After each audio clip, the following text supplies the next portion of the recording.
you've been Deputy Minister and Minister for Information in the last government. You've been nominated again. On behalf of the committee, I congratulate you on your nomination. We knew you as a broadcaster before you came to do politics. Now, is there anything else you want us to know, briefly, before we start asking you questions? Chairman, thank you. Chairman, as my CV will suggest, I have an academic background in finance, in marketing communications, and in law. As you rightly said, I have worked in broadcast journalism, in law, and in private business before becoming a member of parliament.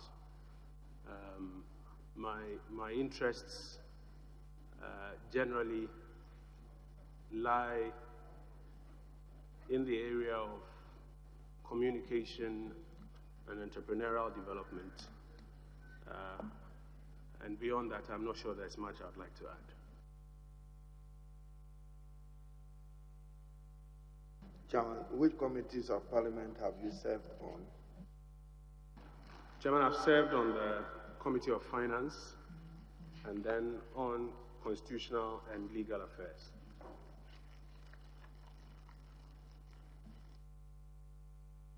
Yes, Honorable Aya. Thank you very much, Kojo.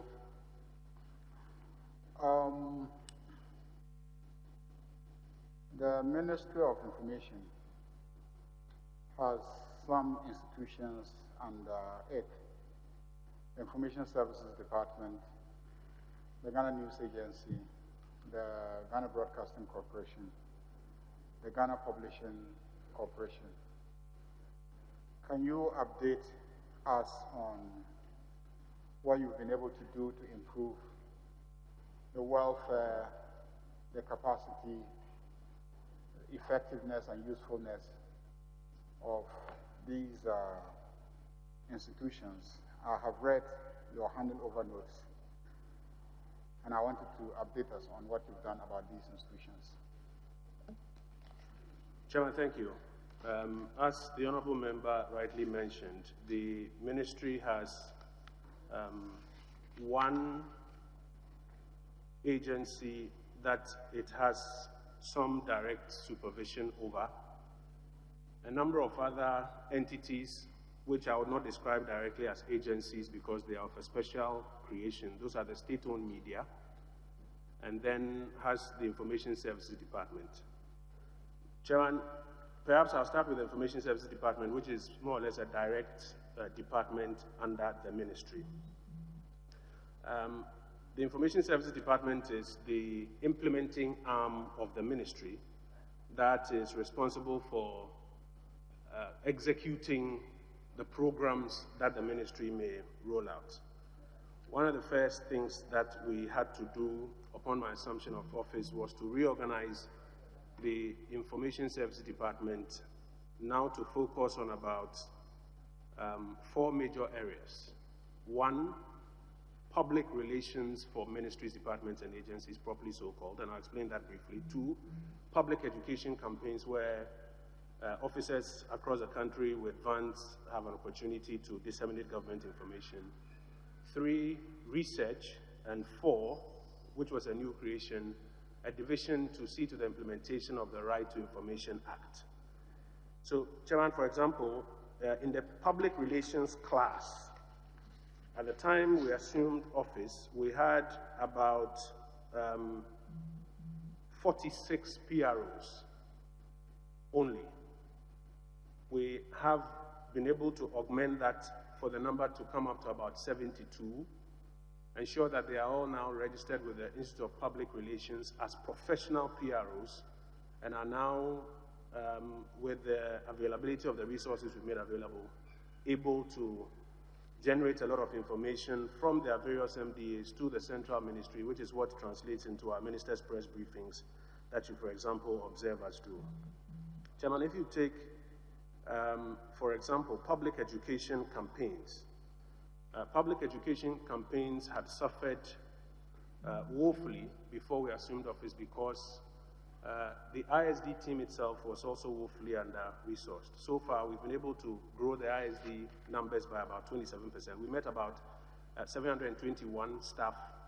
We've been able to grow it to about 987, provided laptop computers across. We have not completed the logistics supply exercise, but it's an improvement on what we came to inherit. We've also created the RTI division, which is now the division that has been able to provide information officers to a good number of ministries, departments, and agencies, and to process RTI requests that are coming in. And in the medium to long term, we look forward to completing the logistics improvement agenda at ISD. If you come, Chairman, to Ghana News Agency, for example, one of the things we had to do was to guide them. And Ghana News Agency, GBC, Ghanaian Times, are not agencies per se, because state-owned media are kept at arm's length. It's the NMC that has direct control over them. But with our guidance, we've been able to help them shift their focus and improve their market share. The data they have shared with me is that they've been able to grow their share of the market, i.e. media houses that are using their material for their news broadcast from about 37% to about 45% over this period during which I've been in charge. For the first time, we've been able to roll out their own self-owned websites with which they are publishing their information, and then they've set up a strong online unit with which they are working. As I mentioned, we don't directly manage them, but we provide guidance and resources. And we're Chairman, let me come in. We are following through your answer to the Honorable Ayanga. So if you can take them one after the other, GNA, GBC, Ghanaian Times, share the specifics with us. What progress have they made? When you put the 37, we don't know where to locate it. Chairman, I was speaking to Ghana News Agency specifically. So this is the growth in market share for Ghana News Agency specifically. For Ghana Broadcasting Corporation, for example, with the advent of COVID and lockdowns, they were able to establish the Ghana Learning Television. We've established a new radio station in Yendi. I was there myself to commission it, and I think I was the first presenter on air on that particular station to help get it up. The Garden City TV station is now functioning.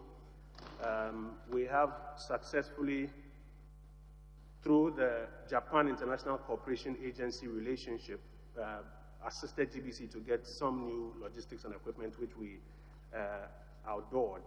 They still have significant finance challenges, I must say, in terms of outstanding electricity bills and old debts that are hanging around their How much debt, Chairman, how much debt does GBC owe? Well, we inherited an electricity debt of about 25 million cedis, which has been ring-fenced, and we're exploring ways by which... How much is it as at date today? It's been ring-fenced, as I mentioned, because I think part of their transmission infrastructure, which was contributing to the growth in the electricity debt, because of the onboarding of DTT, they don't necessarily need to operate some of their old or analog equipment. And so it's been ring-fenced, but as I mentioned, they have debts in that area, and we have to work to find ways to... No, you are quick to share with us, Chairman, with your indulgence, how much you inherited. What is the current debt of GBC, current? Chairman, as I mentioned, it has been ring-fenced, so it has not been growing. It's a 25 million... You ring-fence an amount. You just don't ring-fence. What did you ring-fence? 25, Chairman, 25. So nothing has been added on? According to the brief as I have it. All right, thank you, Chair. So that would be the situation with Ghana Broadcasting Corporation. Chairman, when it comes to the New Times Corporation, I think the major change you would notice is a change in the outlay of their newspaper, from the old to the new, with the structured colored formats that they have currently. Ghana Publishing Company, as per the last audited accounts that they shared with us, is improved in profitability. Today, it's been able to self-finance a new array of equipment, which was outdoored to the country, a matter of public record. And now we've been able to make a case for Ghana Publishing Company to be given cabinet approval to go into security printing to augment what they are doing, because it's a part of the industry that is doing pretty well. So between ISD and the state-owned media and Ghana Publishing, this will be the semblance of the story on my watch, Chairman. The problem of assigning public relation officers to ministries, agencies, and corporations is the question of trust. You find ministers, chief executives, not giving the ISD staff the space to fully function as their public relation officers. How have you dealt with that problem? Chairman, one of the first things I instituted was, I think, twice a year engagement with PROs from the government structure, and it is one of the early things that they brought to my attention. So I, on their behalf, wrote to all colleague ministers asking that PROs be given space, to be in management meetings, because public relations is a management function, be given access and ability to have the kind of information that I require on a weekly basis for the weekly press briefings which we instituted. And we also, while at that, introduced an online platform through which they can, from their own offices, through an ERP, populate development in the ministry for us. We also got the Office of the Chief of Staff to reiterate that message to ministers.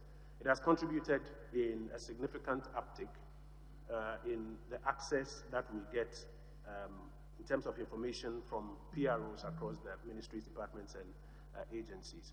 And we also, when we engage with them, get the feedback that the old culture where a lot of PROs had been reduced to protocol officers in ministries, going to airport and coming back, is now toning down, and they are having room. Ministers also had an issue with sometimes the qualifications and the professionalism. It's partly why we have enrolled all our PROs into the IPR, so that they can also step up their game in that regard.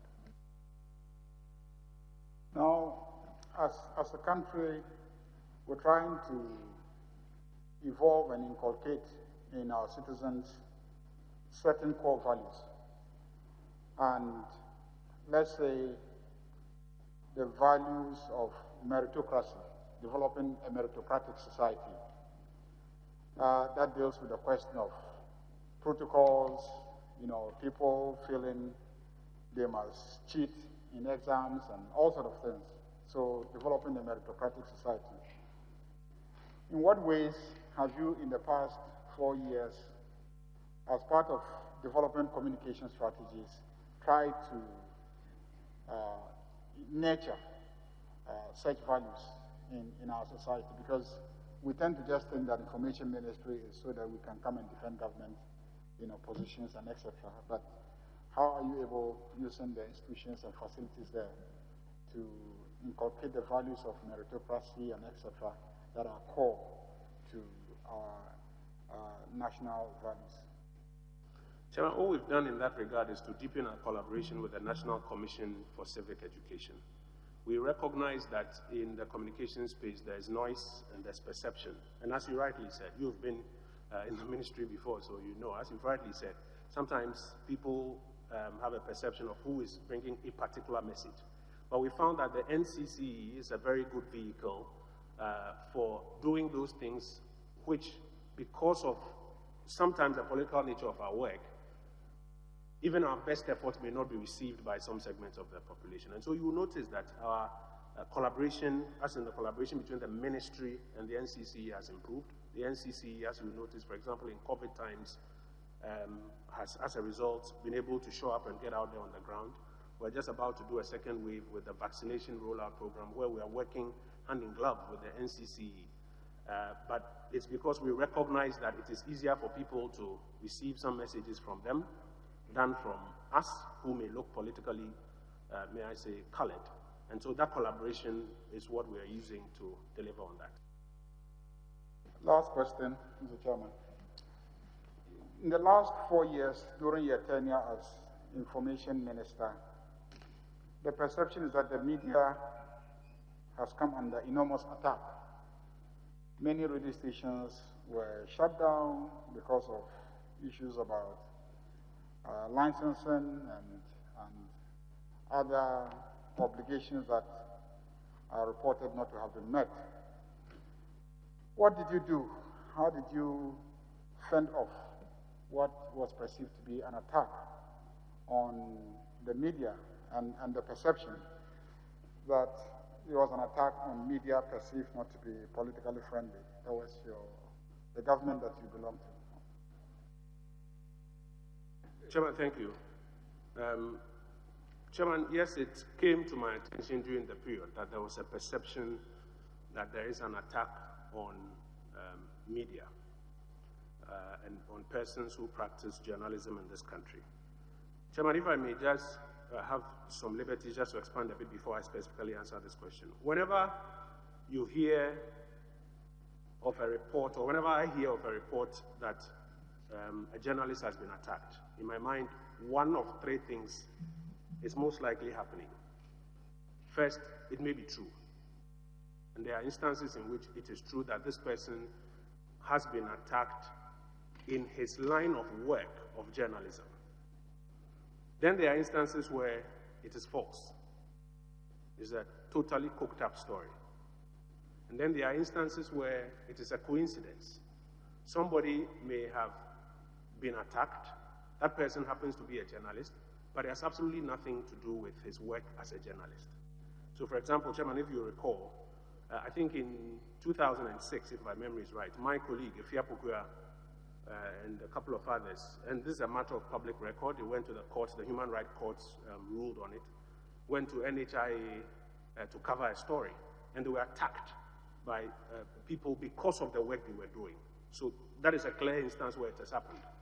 Then you can have instances where, again, if I take you back to about 2007, you'll recall the case of the Palava newspaper, Mr. Jojo Bruce Kwanzaa, subject of a court ruling and the matters that came and the story that he had been abducted, found with blood, etc. Later, the police wanted to charge him for deceit of a public officer. It turned out that that was not true, but it had been reported that a journalist was under attack. So that is an instance in which the report comes, but it's false.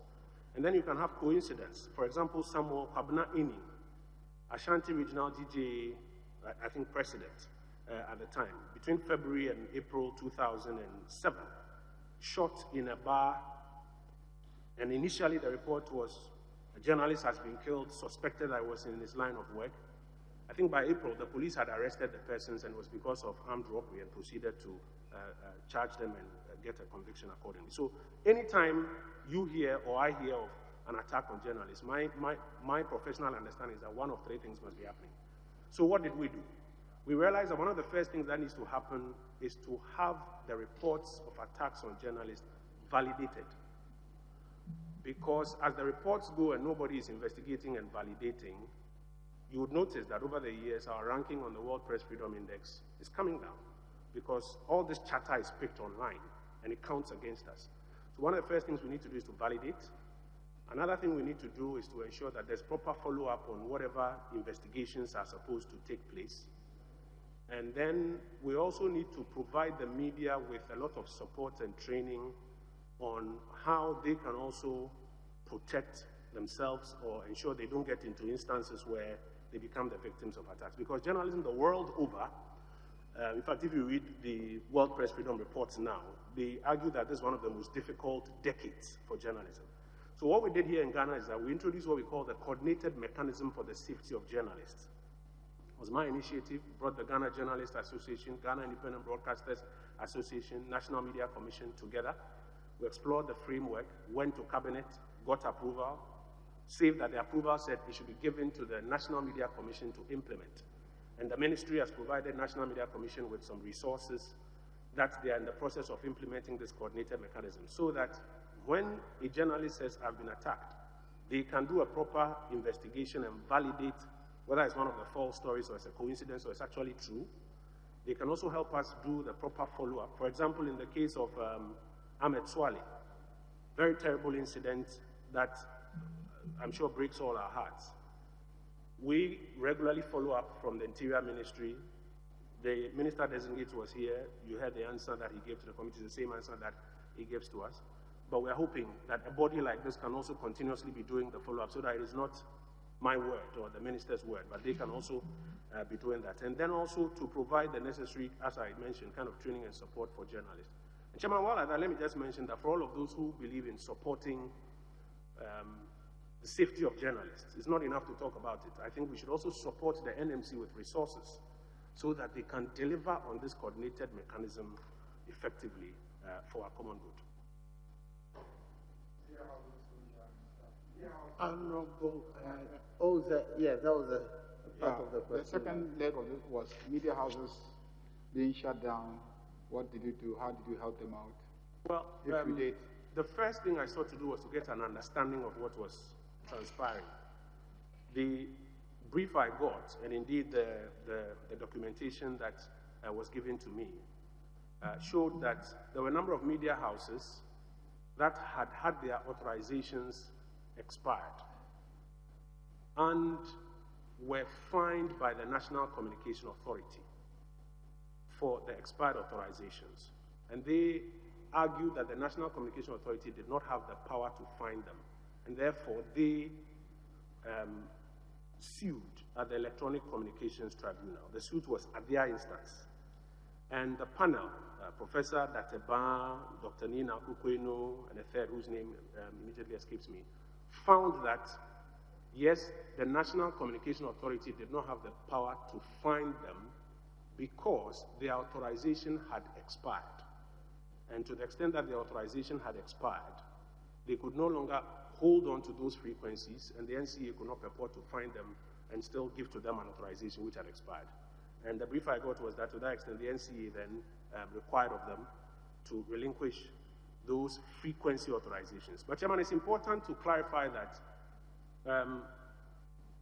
media in this country is not required to license before it operates, except that those who want to operate an electronic spectrum must get spectrum authorization. So what was withdrawn was a spectrum authorization of these media houses. As it turns out, some of them are still operating today, albeit on other platforms that don't require spectrum authorization. And we continue to encourage that they should reapply, and the NCA will be obliged as they go through their processes to, where appropriate, where available, provide them with the necessary spectrum authorization for their work. Are you aware of any of them who has reapplied and then they have allowed them to have their spectrum authorization? Are you aware of any of them? No, I don't have a brief to that effect. I don't have a brief to that effect.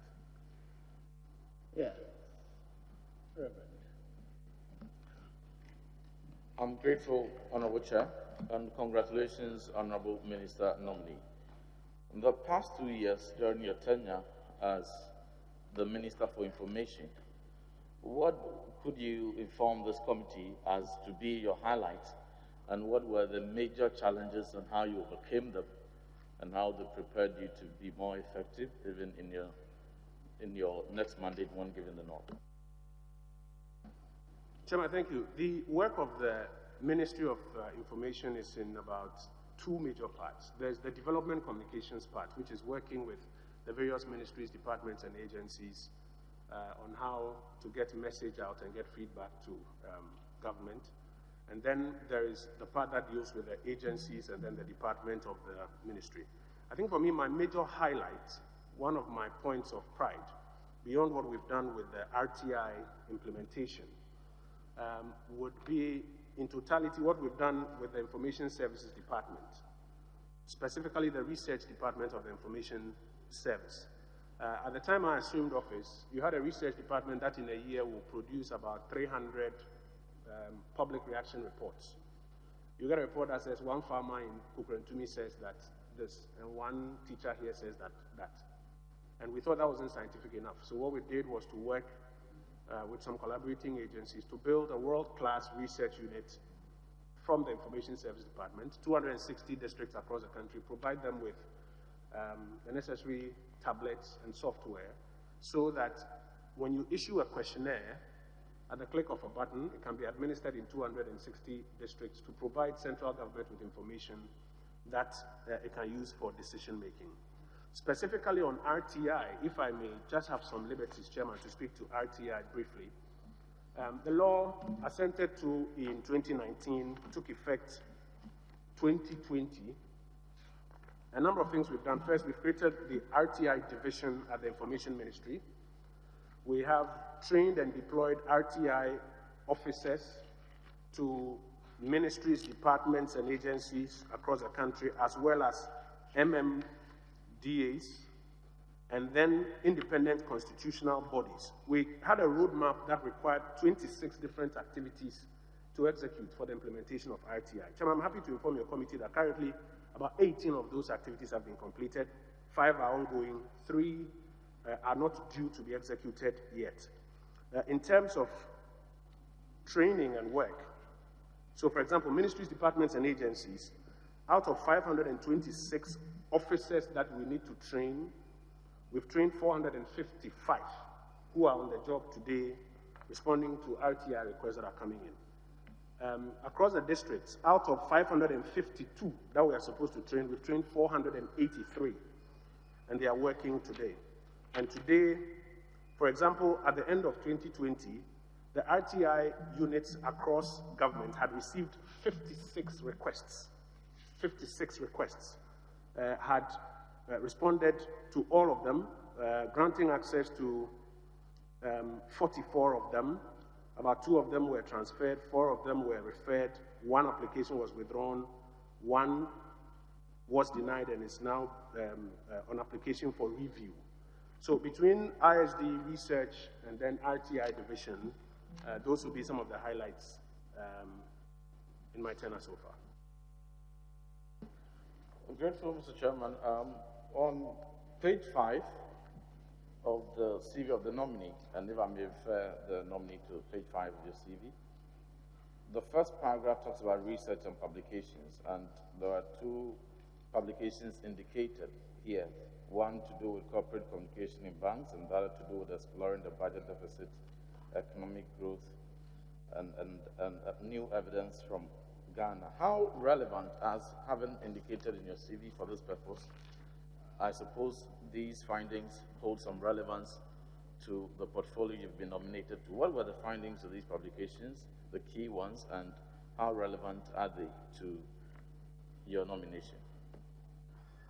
Well, Chairman, thank you. I think the first is my dissertation for my Master's in Business Administration. So we studied corporate communications in banks in Ghana, a number of banks, and studied the major challenge they were having. And one of the major challenges was the fact that often you will find a bank or an institution advertise something to the public, but internally, that internal communication to get everybody on board hadn't taken place. And so you go to a branch trying to access the product or service, and somebody at the branch who is supposed to know and administer it doesn't know. I find that it happens even in central government as well. So the lessons we drew from there, we are able to apply here in the development communications model we're trying to use by requiring internally a clear explanation of whatever it is that some ministry, department, or agency seeks to do, so that everybody in the government system at least has a good understanding and therefore is able to explain it. Have we been 100% successful? I don't think so, but it's work in progress that we can continue to improve on. Chairman, the next publication deals with the economic growth nexus between deficit and growth. I may not go into too much detail, but essentially we were studying the relationship between deficits and growth, and the finding essentially was that, contrary to the thinking that high spending brings high growth, if the high spending is leading to high deficits, then the subsequent years, the lagged effect is such that there's rather contraction. And so the neoclassical idea that high spending will bring high growth, we were able to provide evidence from Ghana between 2000 and 2015 using data from the Finance Ministry that does not apply. Thank you, Chairman. Thank you, Mr. Chairman. That'll be all for now. Yes, sir. Thank you very much, Mr. Chairman. Honorable nominee, in 2017, the Chief Justice set a special TV license court in all the 10 regions then to enforce that law on licensing of TVs. What is the status of that arrangement? Chairman, my understanding, the last time I interacted with the Ghana Broadcasting Corporation, is that had not yielded much effect. The reason, if I recall, is that the board and management of Ghana Broadcasting Corporation itself was contemplating other options for generating revenue for GBC. And it was around that same time that the then Director General, my understanding is without full recourse to the board, wrote to the CJ to designate some courts. So the internal mechanism you need to push and pursue that was not necessarily forthcoming from within their own institution. But Chairman, I think we have a slightly different view of how funding that should go to GBC should take place. Under the DTT policy, we are looking at the Digital Access Fund and how monies from that fund, part of monies from that fund can be ceded to the public service broadcaster to make public service broadcasting more efficient. Because the arguments about who should pay TV license and who should not pay in contemporary times, I'm informed does not find favor with a good number of stakeholders in the industry. So our view when we do get to that point will be to focus more on the Digital Access Fund. And I've been working, when I was Minister for Information, I was working with the then Minister of Communications on that project. My hope is that if you do pass me, we'll get back on it and move it forward. Eric, hold it. Chairman, just one. Did I hear you say public service broadcaster? Is GBC a public service broadcaster or a state broadcaster within the meaning of the law establishing it? Well, Chairman, within the meaning of the law establishing it, state broadcaster. Indeed, it fits into my earlier point about state-owned media. But you just said public broadcaster. So that leads to it. Should we expect you as minister to take appropriate steps to revise the legislation governing the operations of GBC to situate it as a public broadcaster? Yes, Chairman, absolutely. And I did make a representation to the National Media Commission, which is responsible for GBC, so to do. In effect, the National Media Commission set up a GBC reorganization committee to do that, because we can't directly do that as a government. But the committee never really got to work before the tenure of the Akufo-Addo administration one came to an end. My expectation would be that, yes, if I do get in office, to pursue that, get the NMC properly structured to put in place the review committee, and one of the products of the committee will be to revise the legislation to achieve what you are talking about, the public service broadcasting. Chairman, just a comment so that the Honorable Eric continues. You know, GBC as state broadcaster, where they are, no one else is in terms of provision of service and information. Where they are, other radio, TV stations don't find those areas attractive. So they suffer a crisis of identity. And you have a situation where other competitors are saying that, why are they taking TV license unjustified? But they don't respond to the other concern that they are not where they are. So it's just for you to take note that they have served the country well. We have not helped them in terms of reforms. And you can use BBC as a model public broadcaster to guide what your future decisions may be. Thank you, Chair. Before you proceed, I think this issue relating to TV license, which resulted in the GBC directorate seeking to set up, is an attempt to enforce an existing law. You're saying that the law does not find favor with some stakeholders. What is your plan for that particular law?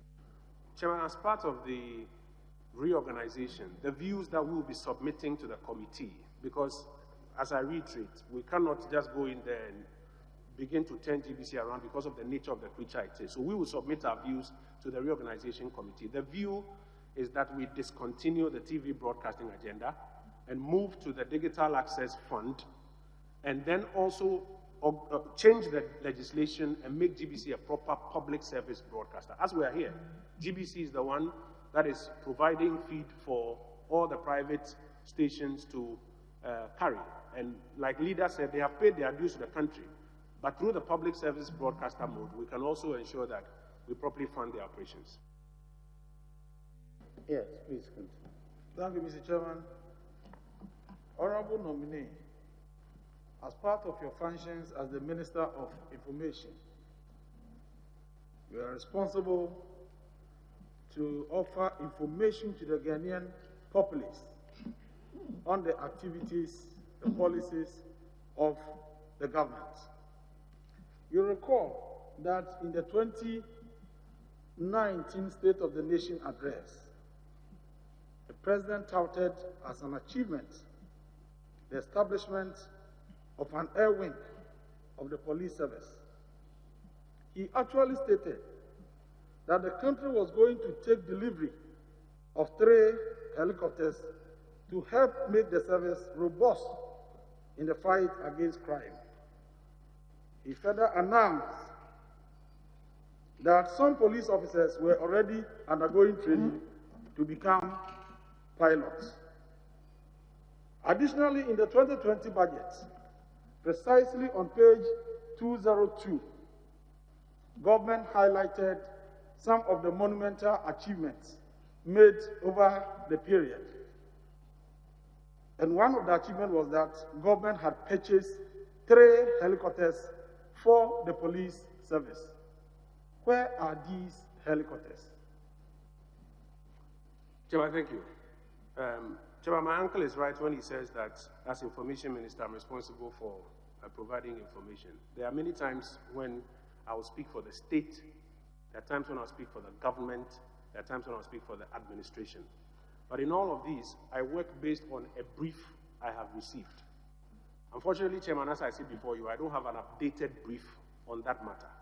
I could find an updated brief and share with your committee in due course. But I don't have an updated brief on that matter. Updated brief on the whereabouts of the helicopters. On the subject of the air wing of the Ghana Police Service and their logistics. Okay. Honorable nominee, you recall that in the last budget, there was an allocation of 6 million Ghana cedis for communication. You recall during the debate, it was an issue. Can you indicate to this committee what went into the utilization of that allocation? Chairman, first of all, may I make the point that the annual budget performance report will come and provide some more detail, but I can provide some highlights here. That 6 million cedis was not part of the goods and service budget of the Ministry of Information. It was an allocation for communicating government flagship programs. Government had 16 flagship programs, from Planting for Food and Jobs, to NAPCO, to all of the other flagship programs that the Akufo administration had. Free senior high school and everything that came along with it. Our job at the ministry was to design programs and activities through which the responsible ministries could express or to update the country. And we did quite a number of them. We had a number of nation-building updates, town hall meetings, mass media campaigns on television, etc., that allowed these various ministries handling the flagship programs to tell their story. Indeed, Chairman, as my uncle will recall, getting to the 2020 election, there was this joke in town that everything you say, the MPP people say free SHS. That was evidence that the story was being told and being told pretty well. So, as I mentioned, the annual budget performance report can provide the specific details, but these are just a few highlights, Chairman. Very well. Yes, Honorable Brian Achampa. Thank you, Mr. Chairman. Congratulations, nominee. My question is, in 2021, what is the relevance of the information ministry in this modern day governance? Taking into consideration what the ministry's mission is and core function. Mission to provide media relations and facilitate the adequate and timely and reliable information to the public for socioeconomic empowerment and enhanced democratic citizenship. Is this not a function that can be played by a press secretary sitting in the office of the president, looking at what is happening in other countries in modern day governance?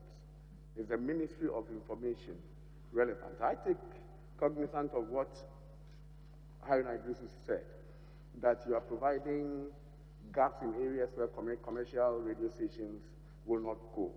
But that said, do you think that in modern day governance, Ministry of Information is relevant? Chairman, we're running a democracy. One of the key things that makes democracy survive and do well is the free flow of information and the availability of information so that the people can make an informed decision. The government collects taxes from people, road tolls, takes people's money, borrows in the name of the people, and purports to execute all manner of activities for and on behalf of the people. The government must have an opportunity to regularly update the people on what it is doing, take feedback from the people, and use same to augment what it is doing from time to time. Indeed, Chairman, if you look at the Sustainable Development Goals currently that have been put out, the SDGs, Goal 16, Goal 17, require a strong information delivery machinery for any government to be able to achieve those objectives of a peaceful, inclusive society, for fundamental development, etc. In the case of Goal 17, strengthen the means of implementation and revitalization of global partnerships for development. Chairman, that is a job that is very distinct from the job of a press secretary at the office of the president. In our context and where our democracy is today, you will require a press secretary at the office of the president who is on a regular basis providing the kind of information on what the presidency or the president is up to. But across the ministries, departments, and agencies, for all that is going on, you need a bigger machinery that is churning out the information and taking feedback and using same to inform government. So today, the ministry and its departments more relevant now than ever. Take COVID, for example. And when it became necessary to get boots on ground to the marketplaces and to the lorry stations to educate people, with the greatest of respect, a press secretary at the office of the president may not have the machinery and the attention even to do those. But that is what we specialize in. So yes, we are relevant. Thank you. Honorable, the Ministry of Communications and its agency, the NCA, has authorized 575 radio licenses. 428 are in operation, 147 not yet on air. 33 of these radio stations are state-owned. State-owned, public radio stations across the country. 33 of the 428 in 428 radio stations. The state has 33.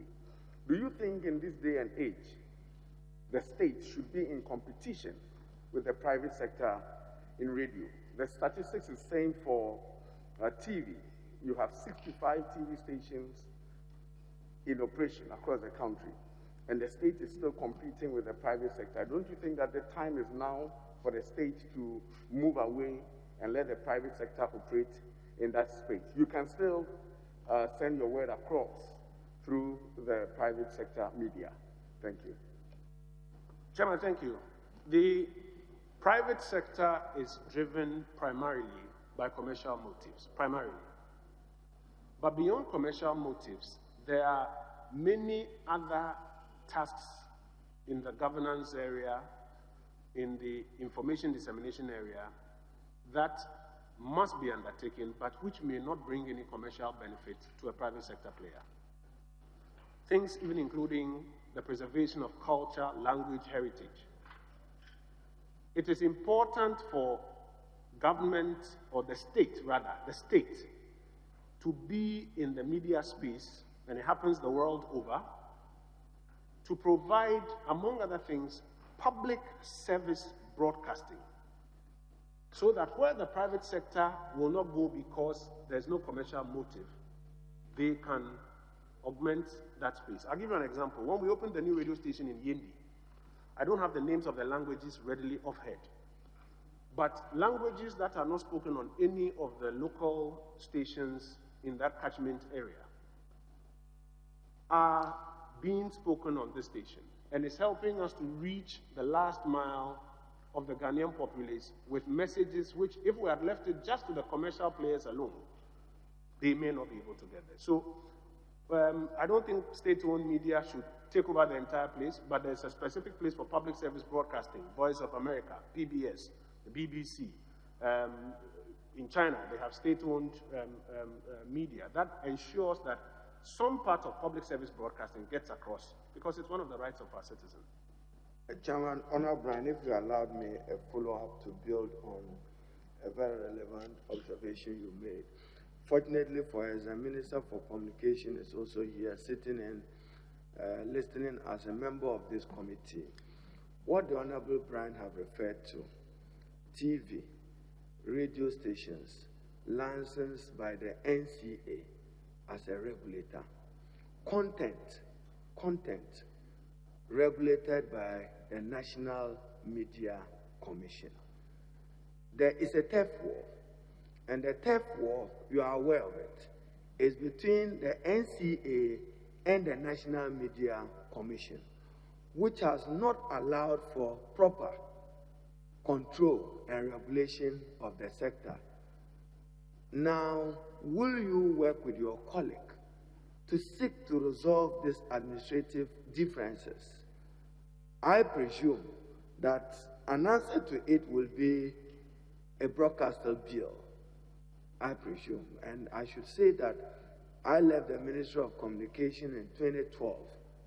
I referred to the Ministry of Information then, a joint cabinet memorandum between the Minister for Communication and Information to give meaning to this legislation. So just related to his question and give us some assurances what you do. Chairman, so two things. I work very closely with the Minister responsible for communications, as she then was, and with your grace, will become, hopefully. And given the opportunity, we will do same. Secondly, we inherited a broadcasting bill, and we have done a lot of extensive work on the broadcasting bill in terms of consulting various stakeholder groups. And by your grace, if I am passed, I expect to bring it to this Honorable House in this 8th Parliament. Some of the new things we've had to try to attend to in the broadcasting bill is a question of fake news, which, learning from other parts of the world, we've been able to draft a provision for, and hopefully when it does get here, we'll have an opportunity to engage. So still keep it there. You use fake news. How can you regulate social media? In fact, that is why I said another before leader came in. Another area that this, may I say, amended draft seeks to deal with is the digital space. Chairman, if I may just share some data with your committee. The Afrobarometer reports recently published show that at least about a third, from 2014-2017, about a third of Ghanaians are consuming news from digital platforms. Unlike newspapers where under the legislative instrument, you are required to register at the NMC. And therefore, even if you publish something that was out of 10, you can appear before an NMC and you can be called to order. In the digital space, currently, all you do is you register your domain name, pay your www.something, and then you are on it. It's even expanded with social media, which are not websites properly so-called, but people have pages on websites. And there's absolutely no regulation or guidance there. So some of the things that we are proposing in this amended broadcasting bill will be to address some of these concerns. And I think leadership is very right in that area. I will pray that when we do bring it to the House, we get the support from the entire House to tweak and to adjust what is necessary so that we don't end up infringing on free speech and free expression, because some countries in their bid to solve that problem have gone that way, and we have a piece of legislation that can work for all of us. Brian, let me still have some of your bread. Minister, if you have your constitution there, refer to Article 1623 of the Constitution. And media is used there in a generic sense. And it reads with Chairman's indulgence, I quote, "There shall be no impediments in the establishment of private press or media, and in particular there shall be no law for my emphasis again, requiring any person to obtain a license as a prerequisite to the establishment or operation of a newspaper, journal, or other media for mass communication or information. Are your hands not tied? Absolutely not, Chairman. Chairman, if you look at how the National Media Commission has circumvented or has worked with Parliament to make provisions for this, the legislative instrument only requires you to register with the NMC when you want to publish a newspaper or some sort of publication. You are not required to get a license.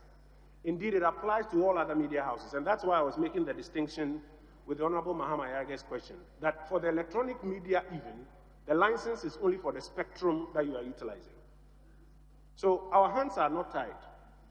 We have room to do legislation that will ensure that the freedoms and liberties are not infringed upon, but the risks that the society is facing are also contained.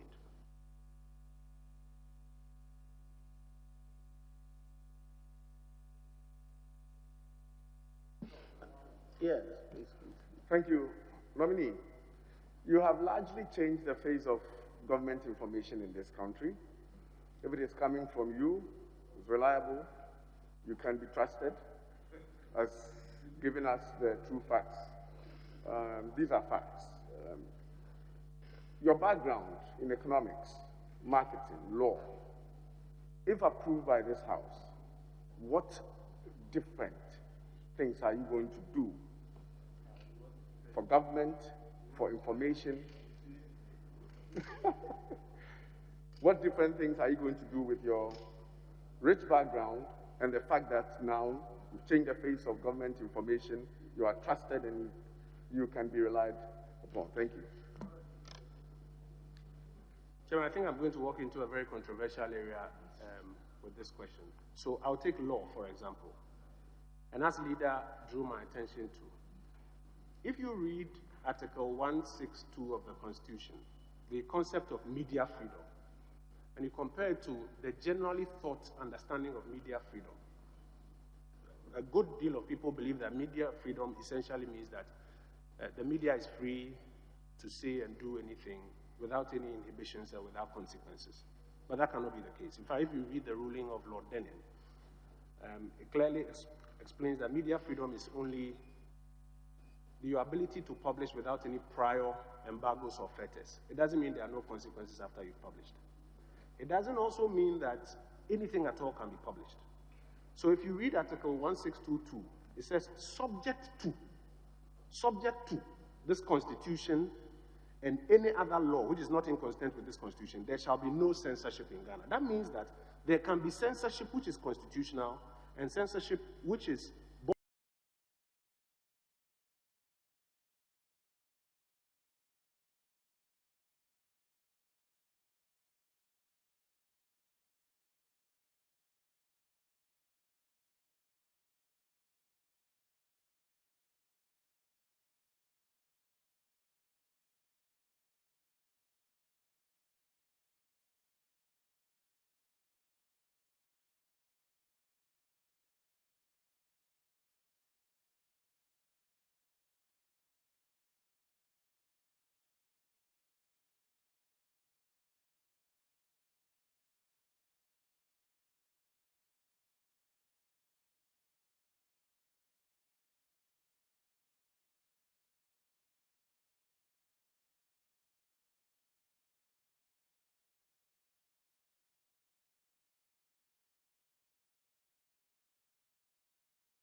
is, as I suggested earlier, to invest more in getting people equipped in specific subject areas, so that when there are discussions on those subjects, then these persons are well skilled and able to be the ones who lead the public engagement exercise in that way. We can also, by moral suasion, encourage media owners to invest in their media talent, to build their capacities and competencies in specialized areas with which they can also lead their discussions, so that we all don't become generalists speaking about everything, but we can have more experts leading and participating in discussions on specific areas. Thank you, Chairman.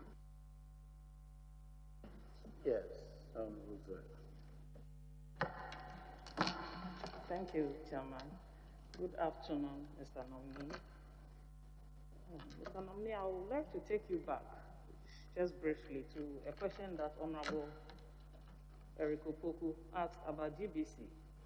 And I think I heard you, I don't know if I heard you right, say that when he asked about TV license and where GBC was with that project, you gave your answer and alluded that the former Director General tried to implement it without recourse to the board.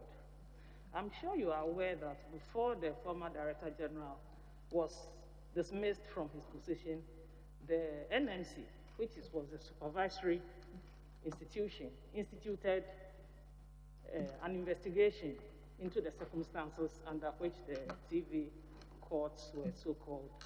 Yeah, and did you see a copy of the report as Minister of Information? No, Chairman, I was Deputy Minister for Information at the time, and that was not my brief.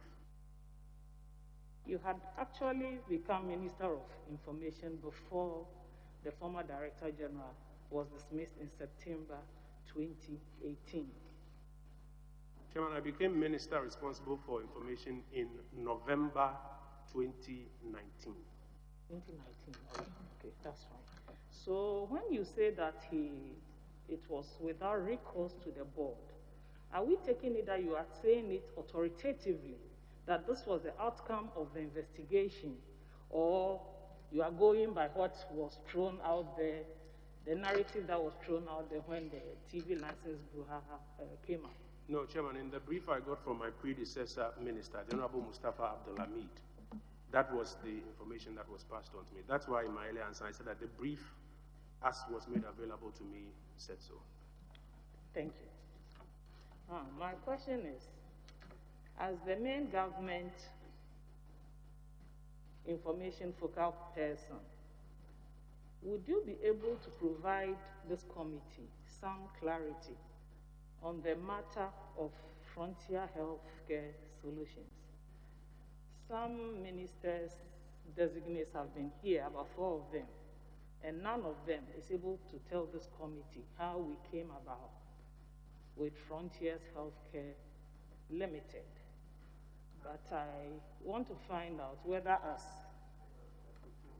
the minister responsible for information, maybe you'll be privy to how we came by that, and whether we couldn't have used that opportunity to even give a local company the opportunity in order to build their capacity or to empower them, knowing that Frontier Healthcare is a Nigerian company, and whether we couldn't also use Noguchi to do the test at the airport. Chairman, thank you.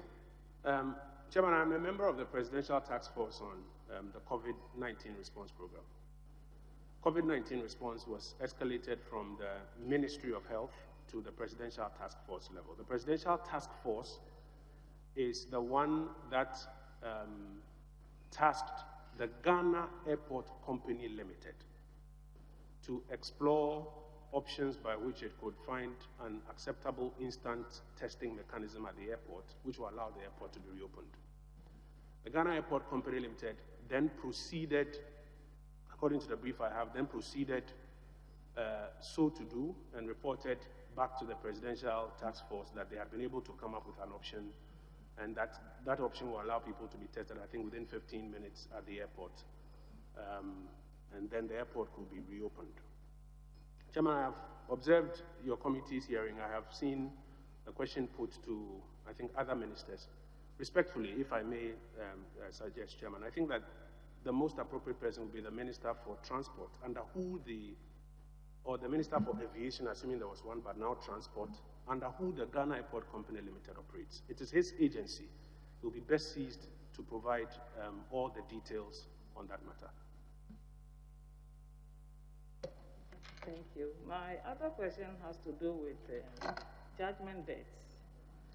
Yeah, in the last few weeks, we've read in the media a couple of issues about judgment debts that have bedeviled this country. In the previous government, the architecture was that we had a senior minister, we had finance minister, we had ministers of state. We had almost everybody in there to play advisory roles. What would you say gave rise to this huge level of judgment debts that we are experiencing? Chairman, I think we have all read in the media that there are some judgment debts. It is my expectation that we will be seized with the details and the proper documentation so that we can actually establish whether it's true or not. If there needs to be some investigation to find out, assuming it is true, how it was occasioned. It is after all of those that we can even take as a matter of fact that these are truths, and therefore proceed to make some commentary or analysis alongside. My last question is on COVID. As Minister of Information, can you give us some timelines on when to expect your rollout plan, basically, for COVID, and also tying it in with the Center for Disease Control in the USA has put Ghana on the radar as a high-risk country and actually advising its citizens not to travel to Ghana. How would you work to promote and project, sort of repair the image of Ghana, because it really gives us a bad image, although I wouldn't say we have much control over COVID, but once your country is isolated and called a high-risk country, what can we do as an information ministry to try and repair this image? Thank you. Thank you, Chairman. Chairman, tomorrow morning at 10 o'clock, the government of Ghana will be formally announcing the vaccination rollout program with all of its details. I will crave your indulgence that I do not go ahead of that formal government announcement in terms of timelines, etc., as the Honourable Member requested. The second part of the question deals with how will we repair Ghana's international image. I think that already on the global platform, Ghana is very highly applauded for how, as a country, we have managed the COVID situation so far. We've all seen various publications on international platforms and acknowledgement by WHO, etc., of Ghana's efforts. COVID is a global challenge. So even if today you are doing well, you can't take it for granted that it means you will forever be part of the top tier. So I think the answer lies in our substantive success, that we have to succeed collectively in the COVID program. Once we do that, like it was in the initial stages, the world itself would know that Ghana is one of the examples to look to. Chairman, if you observe today, a number of things that Ghana started doing months ago, many countries are now beginning to follow suit. And so I believe that the answer lies in the substantive success of our response program, and the world itself will know. Very well. Honorable, yes. Mr. Chairman, thank you very much. Good afternoon, Honorable Nominee, and congratulations. Honorable Nominee, without prejudice to Chapter 12 of our Constitution, specifically Article 162 and 3, you would agree with me that in recent times there have been publications of issues against people or citizens of this country. And that's why I say without prejudice to Article 162.3. which allows the press or media freedom. But at the same time, with the permission of Chairman, I read, any medium for dissemination of information to the public which publishes a statement about a person, publishes a statement about against a person, shall be obliged to publish a rejoinder, if any, from the person in respect of whom the publication was made. Honorable nominee, for some reason, it is becoming, I want to choose my words carefully,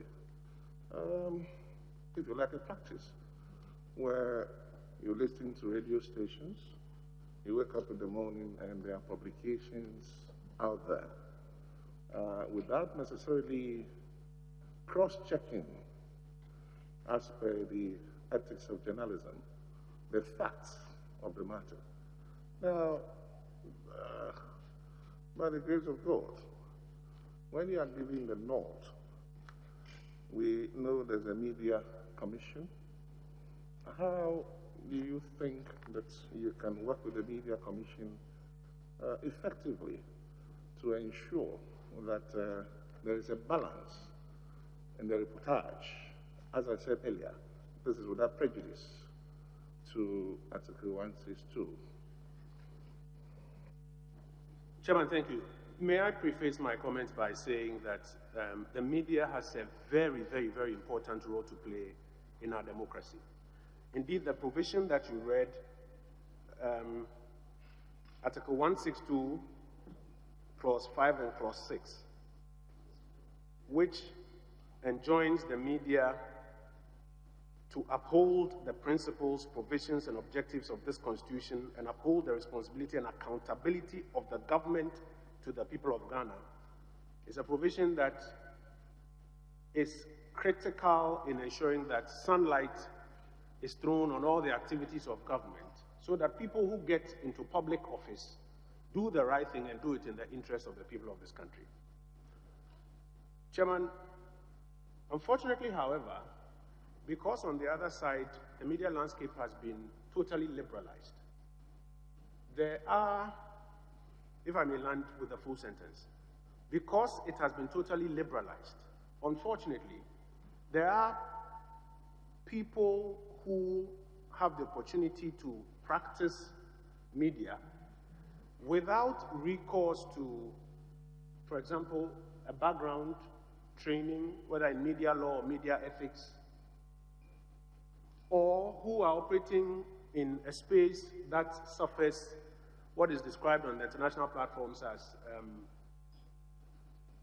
the products of the difficult economy when it comes to media practice. The consequence is that you have people who are practicing media and the output is below par, like you have suggested.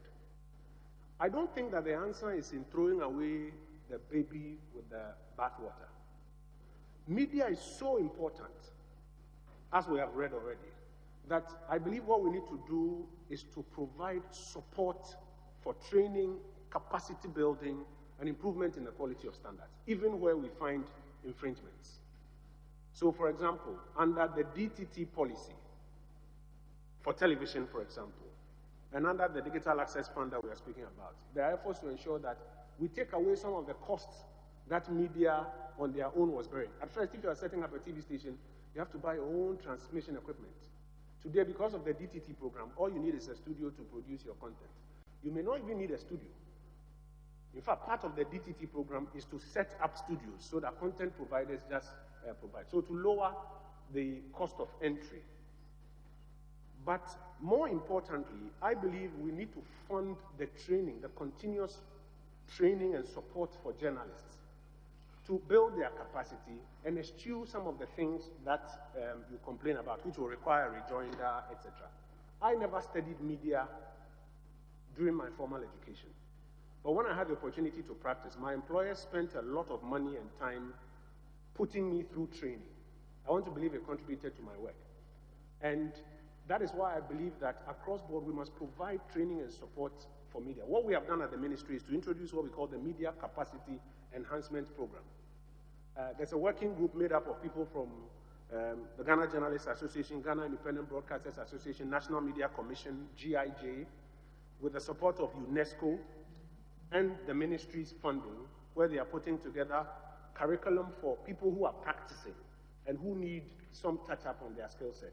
That is what we are doing on our part. I know what the Communications Ministry is doing, but as I've said earlier, for all of those who are interested in media, it's not enough to talk about it, but we must put our money in the kitty and support the training and development of it. That is the only way you are going to get media that lives up to the standards that you are looking for, Chairman. Thank you very much, Mr. Chairman. Honorable nominee, content management. Sometimes you listen to radio stations, some are even adverts on TVs, and people, if you like, marketing themselves to be able to double money and to do other things. They sell drugs, which ordinarily one would have thought that they would have sorted the prior consent and approval from FDA and all the relevant government agencies. And they are happening on the media front. Once again, not curtailing the rights of the media. How well can you, with the National Media Commission, ensure content management, i.e. some of the things that I've mentioned?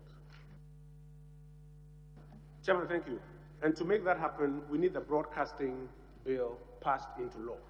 As I mentioned, already some work has gone into it, but it is critical that we pass the broadcasting bill because it will also, among other things, now allow the National Media Commission to reintroduce the Content Authorization Legislative Instrument, LI 2224, which was shut down by the Supreme Court, which was very well intended, aimed at sanitizing the industry from some of the things that you and I don't want our children to be watching on television at certain times, but which, because of procedural matters, was shut down.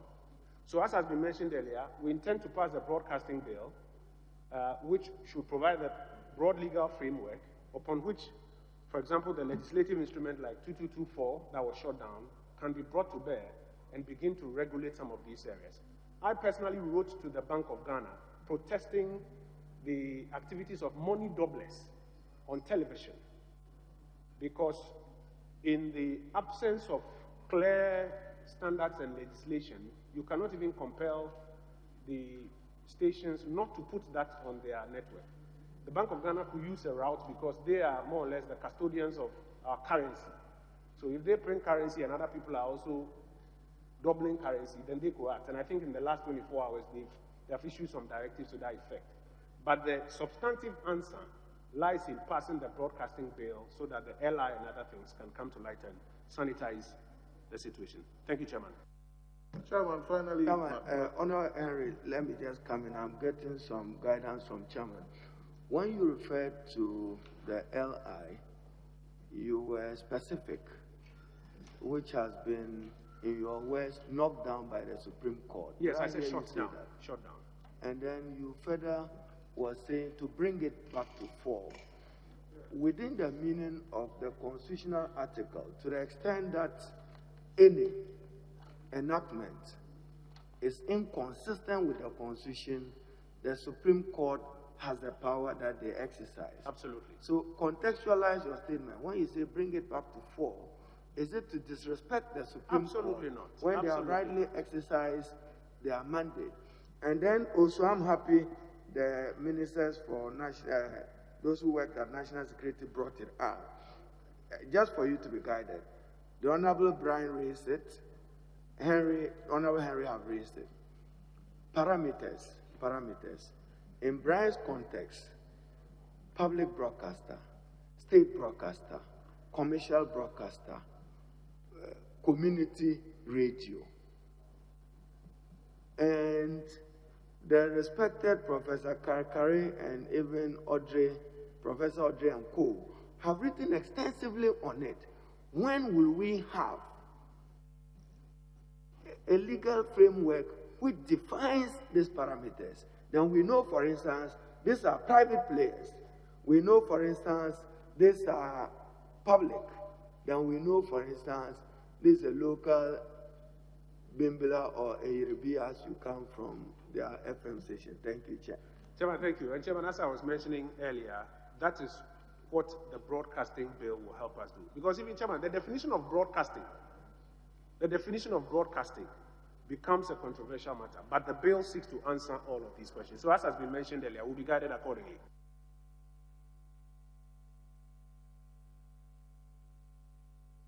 Yes, Honorable Ali. He'll come to you. Thank you, Mr. Chairman. Mr. Chairman. Sorry, we are not finished. Honorable, kindly hold on. Honorable Henry had not finished when the leader interjected. Yes. Thank you very much, Mr. Chairman. Honorable nominee, finally, your answer may, or your ministry may have to work with the communication ministry to provide solutions to this. Almost every person occupying positions of trust or sensitive positions for that matter have had his or her name, for that matter, dragged in the mud. Reasons being that Facebook, people are creating Facebook accounts for politicians, for bankers, name them, and they are duping people, extorting monies from them. Efforts have been made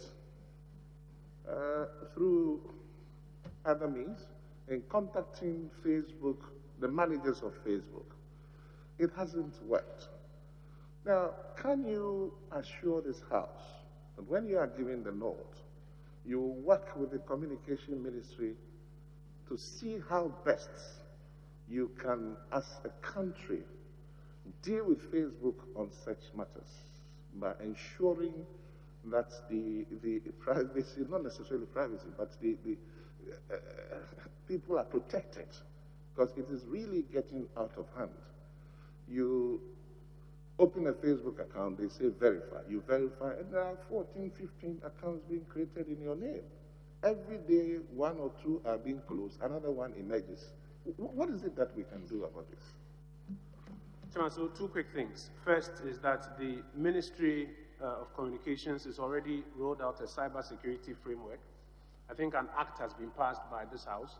There are a number of things therein that are aimed at ensuring that we have a tighter grip on the cyber challenges that we are having in this country. As I mentioned, I've been working with the Minister. I look forward to working with her so that it can see the light of day in this second tenure. Chairman, but on the other side as well, we need to also take some personal responsibility.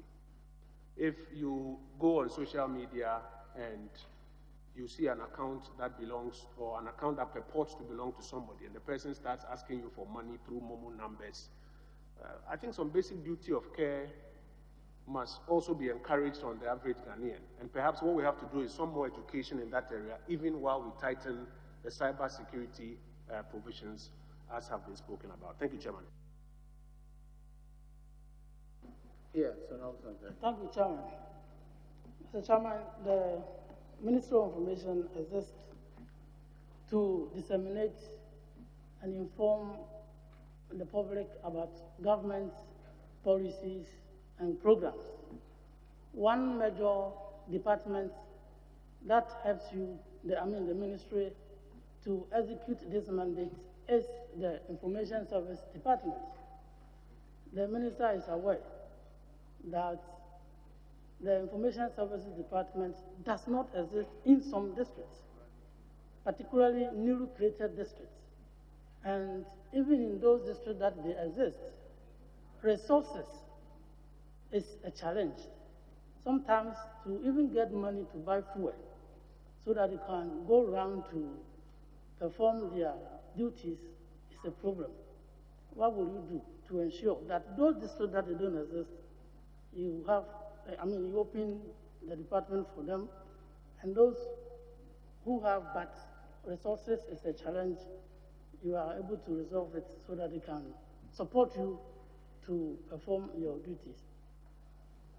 Chairman, thank you. As I mentioned earlier, at the last cabinet meeting of the previous administration, we got approval in principle for an ISD transformation program, as we call it at ISD. It includes provision of the information vans across all 260 districts, some logistics support to the district office. There are districts where it's difficult to find the basic logistics, as you mentioned. And then there are some places where there are no offices, so an adjoining district has to serve them. As I mentioned, we got approval in principle. Our expectation is that in the 2021 budget and the medium-term expenditure framework, it will be accommodated. My prayer will be that when it comes, I get the support and advocacy of the House so that we will get the resources and make this a reality. Mr. Chairman, in one of the media press organized by the Honorable nominee, he assured Ghanaians about the fact that government is stepping up messaging on COVID-19. And if you move in Accra, you hear some adverts being played to educate the people. But when you move to the rural areas, it's totally absent.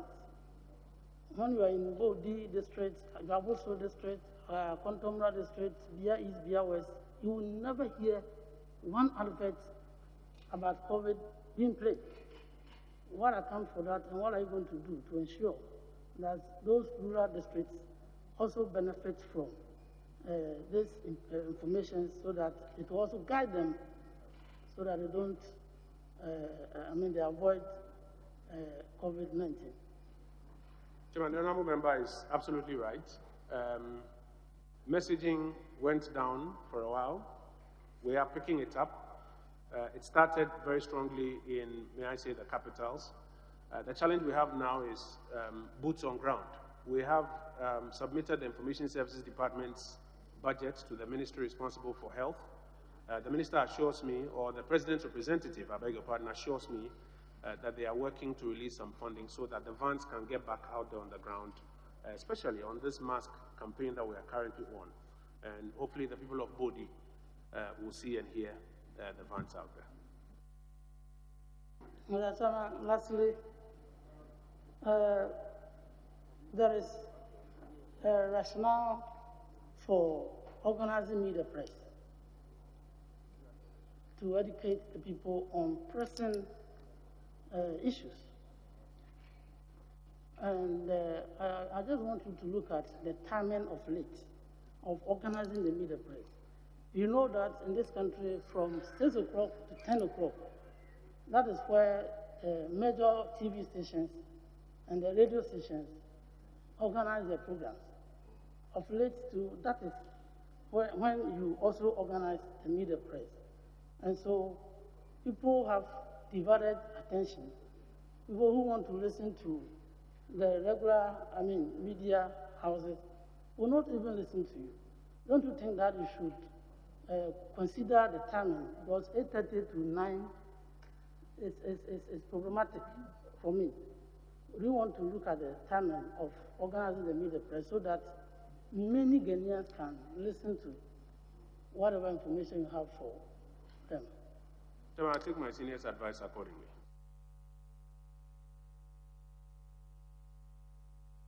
They didn't hear you. Oh, Chairman, I said I would take my senior's advice accordingly.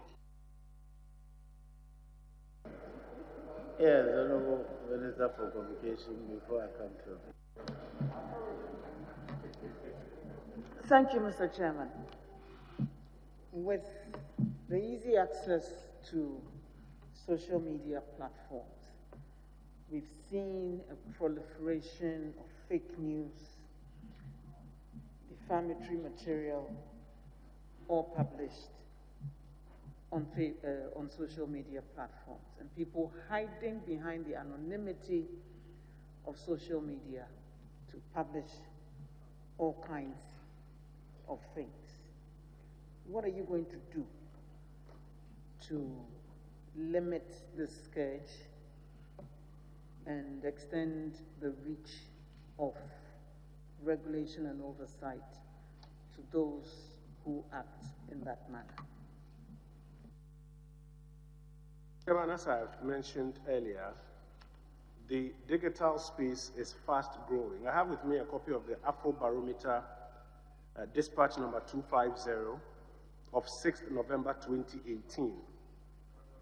And a few highlights therein. For example, from 2014 to 2017, consumption of daily news from digital sources in 2014 had grown up. In fact, prior to 2012, you couldn't account for consumption of daily news media from digital sources. But from 2012, about 6%, then 2014, 30%, 2017, 31%, and I'm sure in the recent surveys, gradually, the market is tilting there. The traditional newspapers, etc., easier to regulate because they are registered and you can identify the people behind them, and therefore the levels of responsibility are comparatively higher. But on the digital platforms, it's easy for anonymous people using websites or social media platforms, etc. That is why we believe that the new broadcasting bill will help us to create a certain framework within which digital broadcasting and digital publication can also have some semblance of regulation around it. And as I've mentioned earlier, it's my hope that we'll get the support of colleagues when we do get to that point to implement it. Mr. Nomini, does freedom of expression mean an unfettered right to publish anything, anywhere, without limitation or boundary? And does the media have a duty to act responsibly in the discharge of their obligations as the fourth estate? And if so, how are you going to ensure that they do? Freedom of expression, freedom of speech as a subset of freedom of expression, freedom of media is not absolute.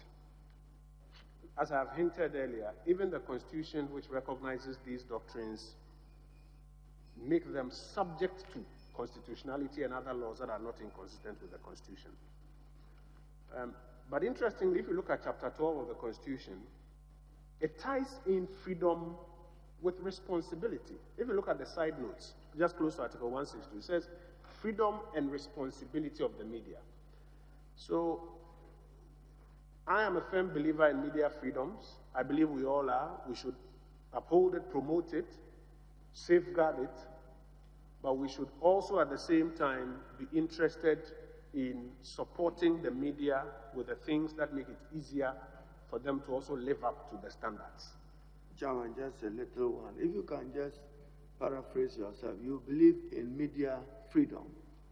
You want to add independence to it, or just freedom? Is it just that freedom? Freedom and independence, leader, right, thank you. of the media. And as I've mentioned, while we uphold it, we should also work to support the media so that they are also able to live up to the responsibility required of them. At the risk of sounding like I'm defending my media colleagues, Chairman, there are some of the infractions in the media space that are not out of malice. They are not out of malice. But because of the very liberalized market in which we are, there are people operating who have not had even the benefit of any training or support. And that is why I argue that we should support them so that they can do that which they desire to do without falling into the tentacles of irresponsibility.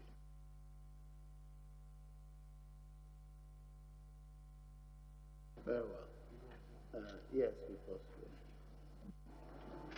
Honorable nominee, in your response to a question earlier asked about the closure of some radio stations, you indicated that what happened was a revocation of the spectrum authorization and not license, and not the licenses of those radio stations. I'd like to know from you whether you think there is any distinction between spectrum authorization and license, really. Yes, Chairman, there is. If you look clearly at the constitutional provisions, it will be unconstitutional to purport to license any media house. The license that is spoken about refers to the authorization of the spectrum that those who desire to operate in electronic media must be given by the National Communication Authority. To that extent, I would say that there's a clear distinction between the concept of licensing media. For example, digital platforms don't require any spectrum, therefore they don't require any spectrum authorization. Print, same. For those who want to go into electronic and desire to use spectrum, frequency, they are those who must go for the authorization of that spectrum, because it's a finite resource, so that we ensure that you are on 90.3 and I can be on 100.7. That is why you would require that authorization to be able to use that spectrum, and I think that the distinction is clear. Now, the minority leader earlier cited Article 162 and sought to demonstrate that 162 Clause 3, where the provision says or talks about press or media, line 2, press or media, his understanding is that the use of the word media here is expansive enough to include the electronic media. And the understanding of the use of the word license here, license, should cover the spectrum authorization. You sought quick refuge under Article 164 to justify why there can be some limitations to the enjoyment of the freedoms granted under 162. Now, I happen to act for one radio station which was shut down, a community radio station, namely Radio Mantambo, which operated around the Bimbila area.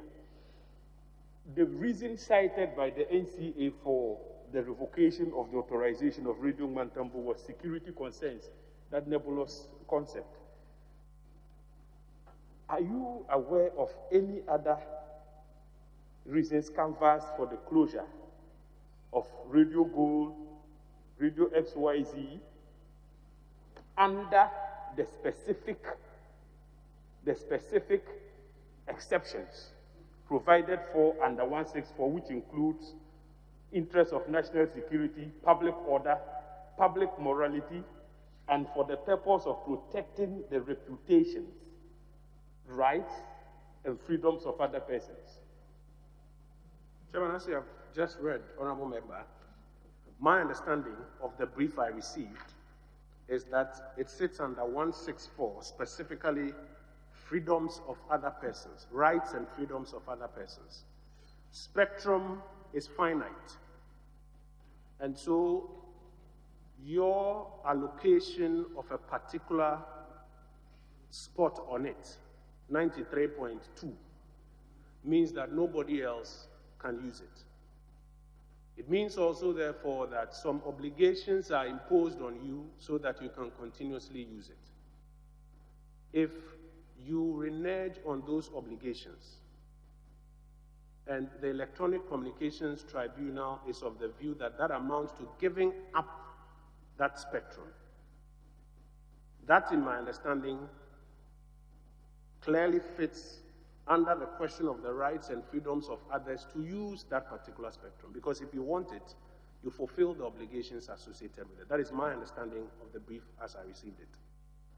Now, apart from that cluster, you are raising another station that you are mentioning was based on national security concerns. I unfortunately don't have a brief on that matter, so I am incapable of speaking to that. But to your specific question, my understanding of why spectrum authorization and the fulfillment of obligations associated with it is to ensure that the rights and freedoms of all other persons can be accommodated within that finite space.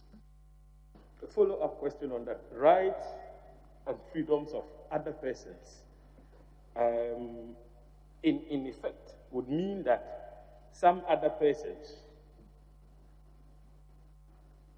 may have been granted the frequencies on which radio stations like XYZ Gold operated. Otherwise, how does the concept of rights of other persons arise here?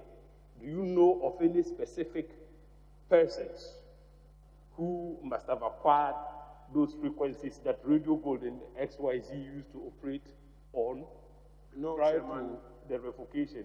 No, Chairman, that is not the point I'm making. I think if we go back to the ruling of the Electronic Communications Tribunal, as by the learned Dateba, Dr. Nina Koino, etc., if my memory serves me right, they explain the concept of spectrum and why it is finite and why the dial you have must be protected for you so that nobody can interfere with it. And why, if it is being protected for you, it's a national resource which has been given to you to utilize. And therefore, you have some obligations to fulfill so that other persons can be stopped from interfering with it.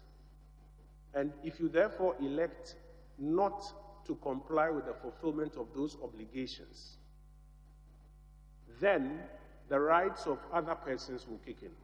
It is not to say on a specific matter, I am aware that A or B or C is looking for a particular dial. Indeed, if my memory serves me right, these frequencies that you are talking about have not been given to any third party, if my memory serves me right on that matter. Yeah, so there are no specifics I have in mind. Yeah. Lastly, you also, in response to a question on media, still on media freedoms, you stated that whenever it is proper that we do some form of validation whenever media practitioners come under attack, to satisfy ourselves that the attacks suffered by media practitioners relate directly with the work they do. You made that proposition in response to an earlier answer. I just want to find out from you, as former information minister, did you become privy to any form of validation done in respect of the murder of Ahmed Swale? That is number one. And two, Adeti, who practiced from Bolgatanga, my regional capital. And three, Manasseh Azure, who had to flee this country because there were some threats on his life. Did you do any validation in respect of these three individuals? Chairman, so on the case of Ahmed Swale, it's a very interesting point that you raise, because all of us today are operating with the assumption that the very unfortunate thing that happened to him was because of his work as an undercover journalist. I am operating under that assumption. I believe you are also operating under that assumption. The point I'm making is that because the police has not been successful in getting to the bottom of it, this is the assumption we operate under. There are instances, as I've cited in times past, where journalists have claimed attack, which has turned out to be untrue. There are instances where journalists have actually been attacked, but it did not have anything to do with their line of work as journalists. And I believe that, respectfully, I've cited examples here this afternoon. The reason for which it is important to validate is so that we can all come to a certain clear understanding of what the truth is and proceed from there to resolve the consequential matters. So in the case of Ahmed Swale, we are operating on that assumption. That is why every now and then, when I speak to my then colleague, the Interior Minister, I want to find out, have you gotten to the bottom of it? This is a matter that we should be able to deal with and find the perpetrators and bring them to book, like was done in the case of Kwabena Inning in the Ashanti region. It helps us to punish those who are responsible, prevent such acts from happening another time, and to put the record in its proper context. Adeti, for example, I met with him. I may not say some of these things publicly until I'm asked here. I invited him, his chief executive, Mr. Kwabena DC, and himself. I met with him, spoke with him. I spoke to the regional police commander about whether or not safety mechanisms have been put in place for him to return at that time, at the heat of the crisis, and what mechanisms were being made to ensure that he was safe, even when he was here in Accra. I met with him here in Accra. If you take my brother Manasseh, for example, it gets a bit controversial because the information that's available to me at the time was that he reported that his life was in danger. The National Security Minister assisted for us to provide him with a police officer of his choosing to secure that. Later, the information I got was that he had left the country to take a break. He, to the best of my knowledge, never went on record to say he had gone into exile at the time. It was Professor Kwame Kakari, who was formerly of the Media Foundation for West Africa, who in a public lecture then cited his travel and said that he had gone into exile because his life was in danger. Chairman, can I validate? Can you validate? I cannot. But I don't doubt him. I don't doubt him. The point I'm making is that we need to move the conversation from a point where it is he said, she said, and get to a point where a body that we all support can help us make progress in some of these conversations. Else, depending on where the shoe is, somebody will allege, somebody will deny. But if we are able to resource the NMC to execute this coordinated mechanism for the safety of journalists, we'll all be the better for it. Yes, I promised Obi. I'll come to you. Yes. Very well.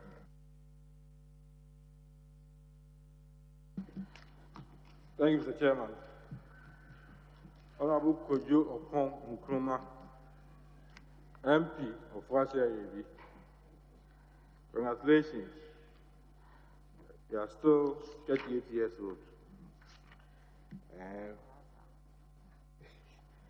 Will you be the youngest Minister of Information?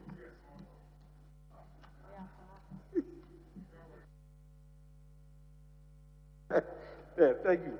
Let's go to chapter 12 again. Article 1624.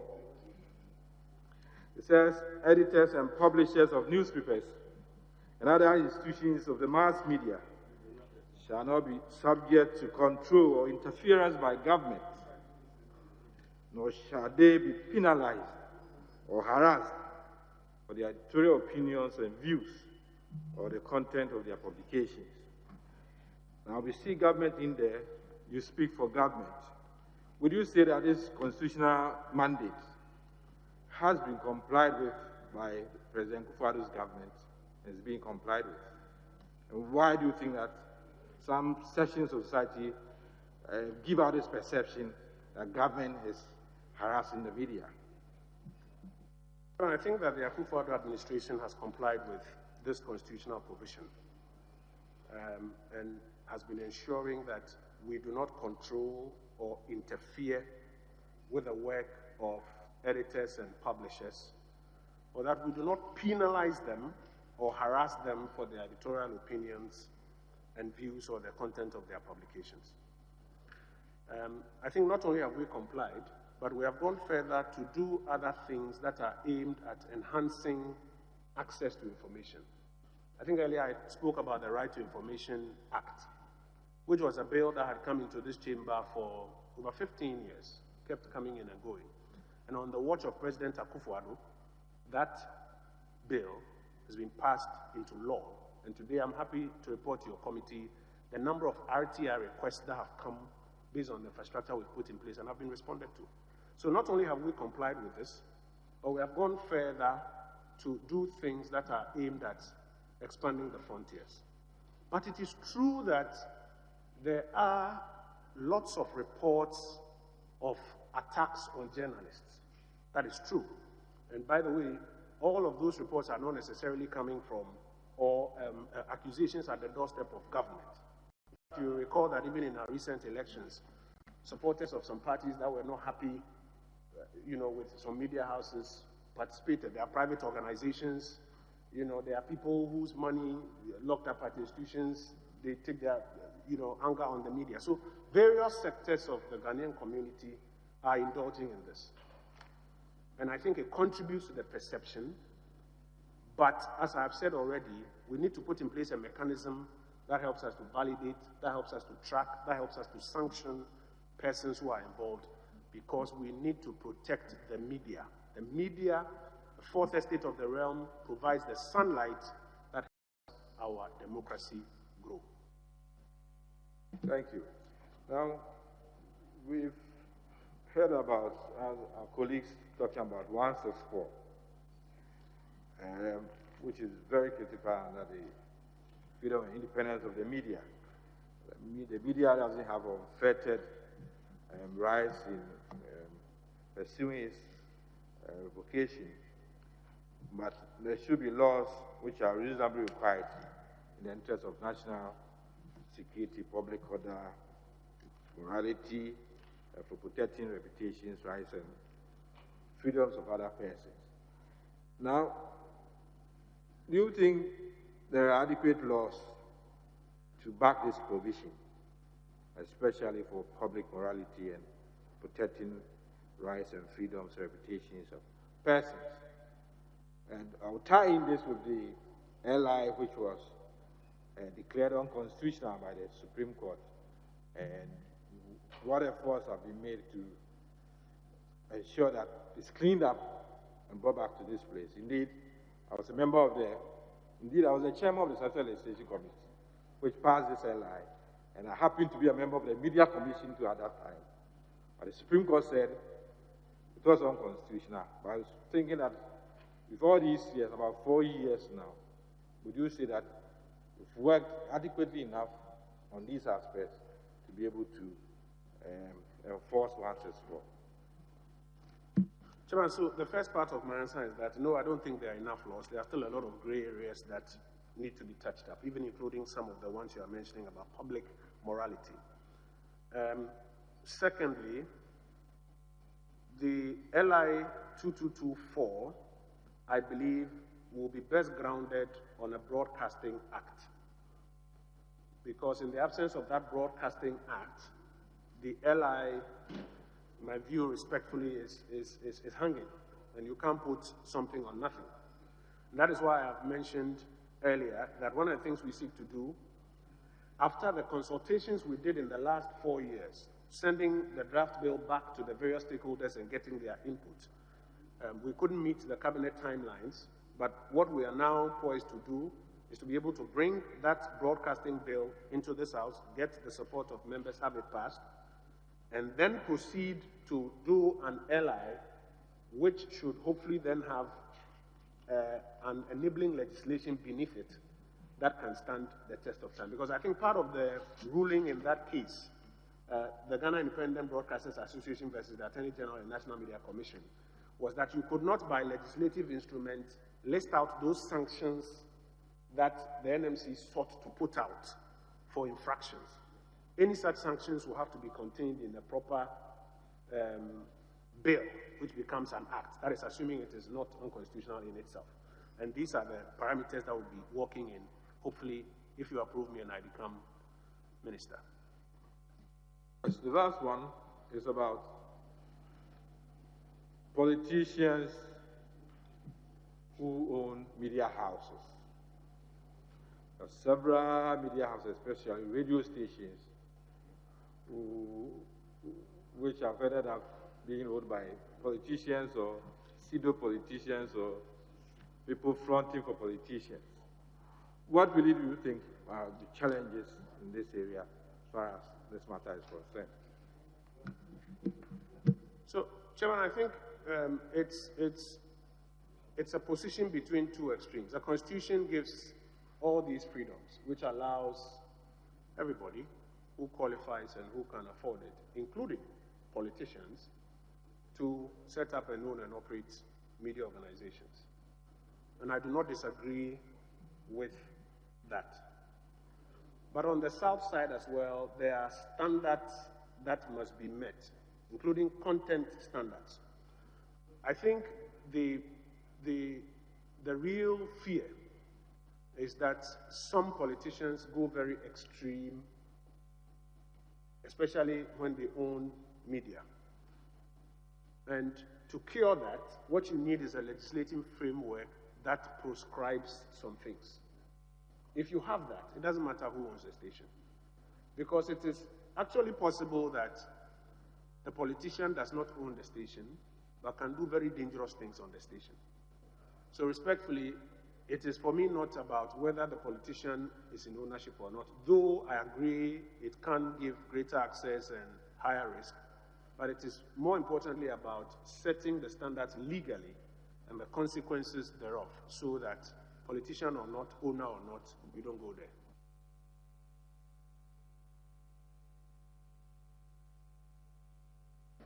Yes.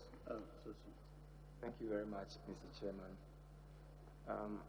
Honorable nominee, in recent times, there are concerns over attacks on journalists, which has been raised over and over again. You have been seen to be condemning irresponsible journalism more than attacks on journalists. Would you say irresponsible journalism is the reason for these attacks? Chairman, even before your committee, I have mentioned that even where journalists have committed some infractions, I believe that for many of them, it is not out of malice. It's probably because they have not benefited from the kind of training and standard setting that you would expect. So where journalists are involved in what you will call irresponsible journalism, even that is not an excuse to attack journalists or to harass journalists. It's not an excuse. There are legally provided avenues which give room for when you feel that you have been offended by the work of a journalist to employ. But violence, harassment of journalists is unacceptable and should not take place. So I consistently make this point, and that is why we even went further to put in place this coordinated mechanism for the safety of journalists, and at the same time, the Media Capacity Enhancement Program, so that we can help those who may incur some infractions, but through no fault of theirs, but at the same time provide a framework that can help us protect our journalists.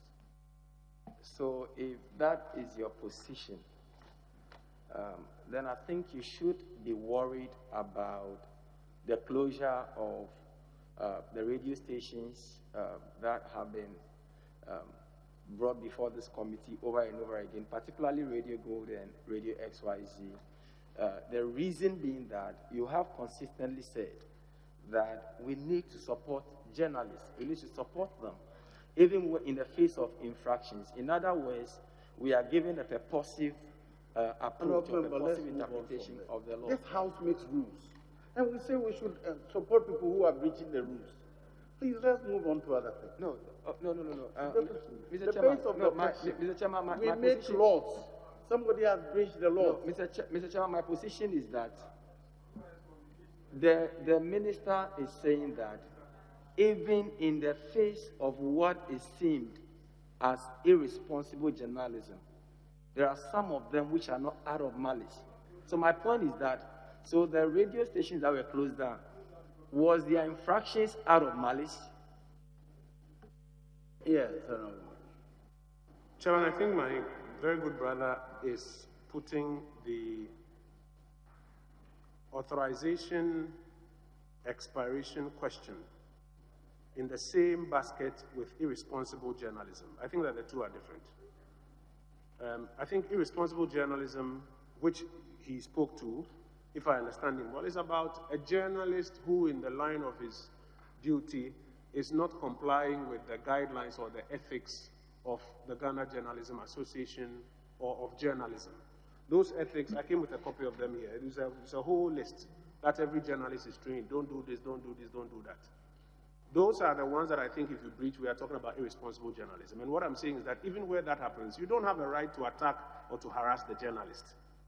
I think that is very different from a media house that has elected to go for spectrum authorization and has flouted the terms, has been fined by the NMC, has gone to court, and the court has ruled against him. I think that the two are very different. Then, as a quick follow-up to that, in a very recent matter that got my attention, there was a similar case where a journalist made certain statements that were not in good taste. And what happened? This journalist was not only arrested and kept beyond 48 hours, at the time he was released, at the point of release, he was served with a contempt application. And this contempt was saying contempt of the judiciary, which was even unknown to the law. So my point is that there are things happening in the system that account for the reasons why the latest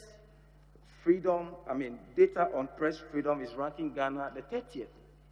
And what would you do as a Minister of Information about these matters so that Ghana can, regain its place in the, in the international spheres?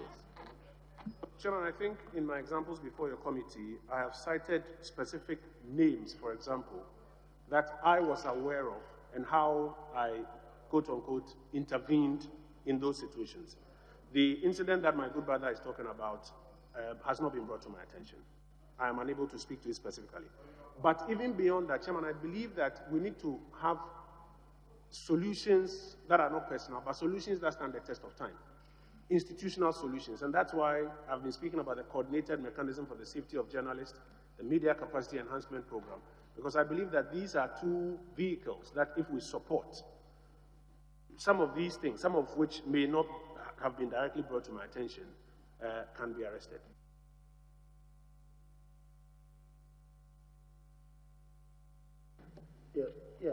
No, here before. Here, Chairman, thank you. Minister, is the Advertising Association of Ghana under your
or the grant of broadcasting authorities. Now, this lends the process to arbitrariness and patronage. At the same time, the regulatory overview of the content of programs is virtually non-existent. I relate this also to a research report by Freedom House International, in which it says, in part, Mr. Chairman, with your permission, that in some parts of the world, the threats to press freedom are explicit and often violent, and that journalists are murdered or imprisoned. States maintain strict media monopolies, and domestic audiences are cut off from foreign news sources. Now, such unambiguously hostile conditions typically elicit strong responses from international advocacy groups and democracies that are committed to defending freedom of expression. However, in a much broader range of countries, governments are using the more subtle tools of media regulation to restrict press freedom, maintaining a veneer of legality and pluralism that is less likely to draw attention or criticism from abroad. Manipulation of the regulatory framework allows leaders to either tolerate or rein in influential news outlets depending on the political situation, and permits even democratically elected governments to fortify themselves against future electoral competitions, unquote.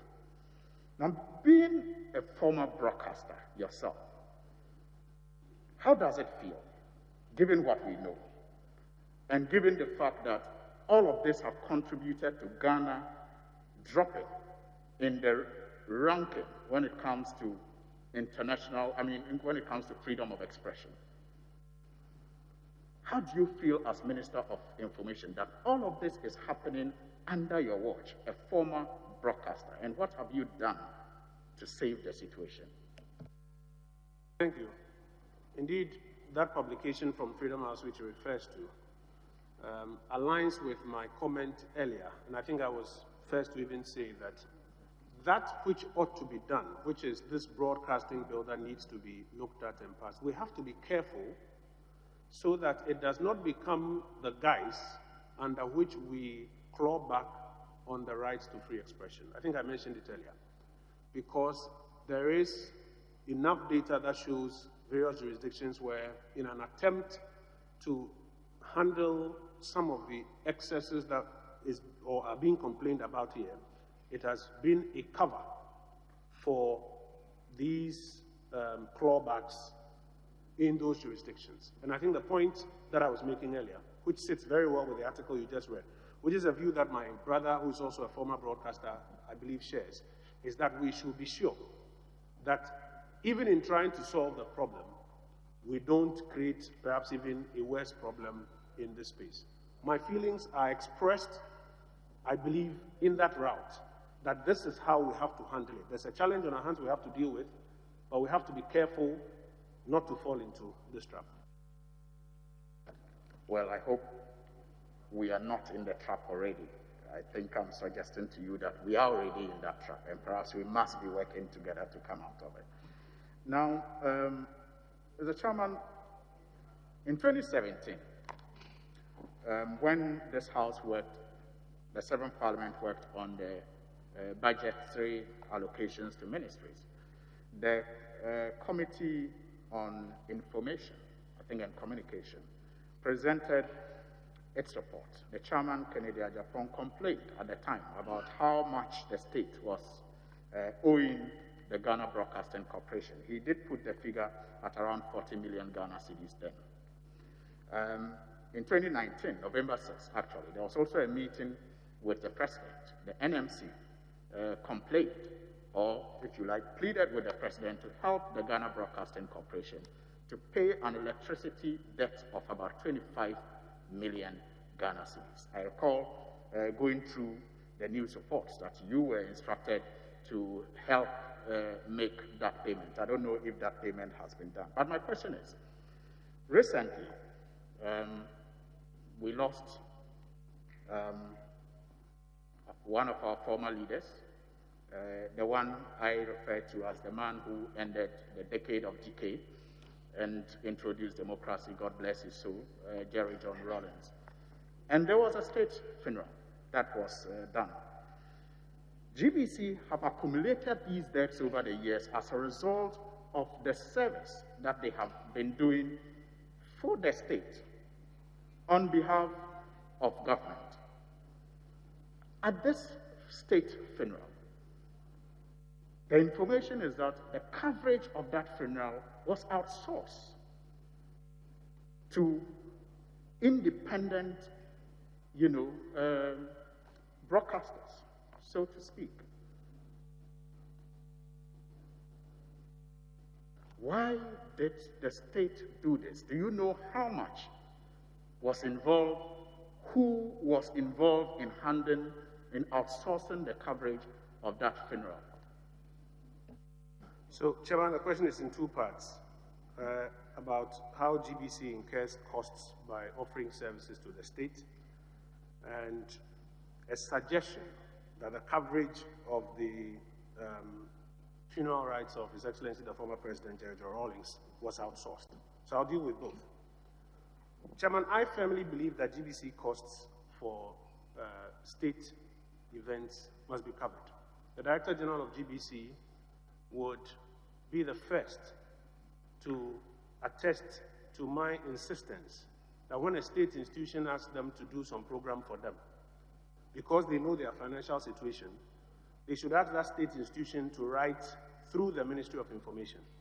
Because we also having clarity on their budgets can also then begin to say the cost of the satellite link or the cost of the wireless link will be X or Y or Z, and at least cover it for them. Then GBC doesn't incur these costs, because those are the costs that are crippling the organization. Chairman, here, Parliament, going through these hearings, GBC is required to cover it. Just 3 or 4 days ago, Director General copied me in on some communication that was ongoing, that their internet link between here and Broadcasting House had gone down, and if they did not have the opportunity to fix it, they did not have money to go and rent a satellite link. And I recall drawing his attention that if he formally wants to, because we can't interfere in the operation, if he formally wants to inform us to have an engagement with Parliament on their behalf, we'll be happy to do. So I firmly believe that GBC costs have to be covered, because we can't continue piling on debts upon debts upon debts. So it's a view that I think we share together, and to the extent that GBC involves the Ministry of Information in requests to cover state items, we will do well to encourage whichever ministry, department, or agency out of their budget to cover at least the cost of the satellite links, etc., because somebody has to pay. The second is this suggestion or claim that the coverage was outsourced. That would be incorrect. The coverage was done by state and private media all together. The arrangements were such that a media village was constructed, where all media that was accredited was brought in, local and international. And feed was provided from the inner perimeter where the mortal remains of His Excellency the President was, into the media village. And a distribution box was made available for everybody to plug in and take that feed. Why? Because the Jerry Rawlings Foundation and the family requested that they did not want a multiplicity of cameras in the inner perimeter where the mortal remains of His Excellency the former President was. And they nominated to us an entity which they said they were comfortable with them being in the inner perimeter and bringing the shots out to everybody. I believe it was not unreasonable to accede to the request of the family of His Excellency the former President. And I believe that the media, as was all available in the media village, got very clean, distinct feed, and we did not have undignifying photos or shots of His Excellency our former President. But everybody was allowed coverage. Local and international media was allowed coverage from the media village and around the entire enterprise. The only place where cameras were not allowed, save for the cameras that the family requested to be in there, was the inner perimeter, where His Excellency the former President was lying in state. Just a clarification. So the village and the entity that provided a feed, my understanding is that that entity that was responsible for those was recommended by the family, which you acceded to. Yes. At what cost? You didn't. We have not incurred any expenses on that. Okay. Now to my next question. You have talked about the role of the National Media Commission. And clearly, we all know that the DTT is the future. And as part of the policy, there's to be a company set up. That company is supposed to have a board. Per the policy document, the board is to be appointed by the president. Unfortunately, the institutions that are to be represented on the board, the NMC is not included in those recommended institutions. I'm sure this has come to your attention. Again, the company that has been set up, by my checks at the Registrar General, is Central Digital Transmission Company Limited.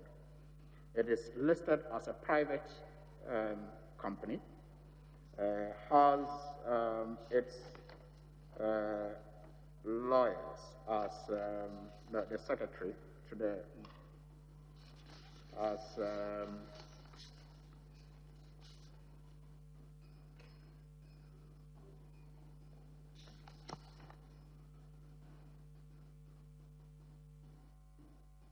yes, so has its secretary to be the Akufo-Addo Prempeh and Co.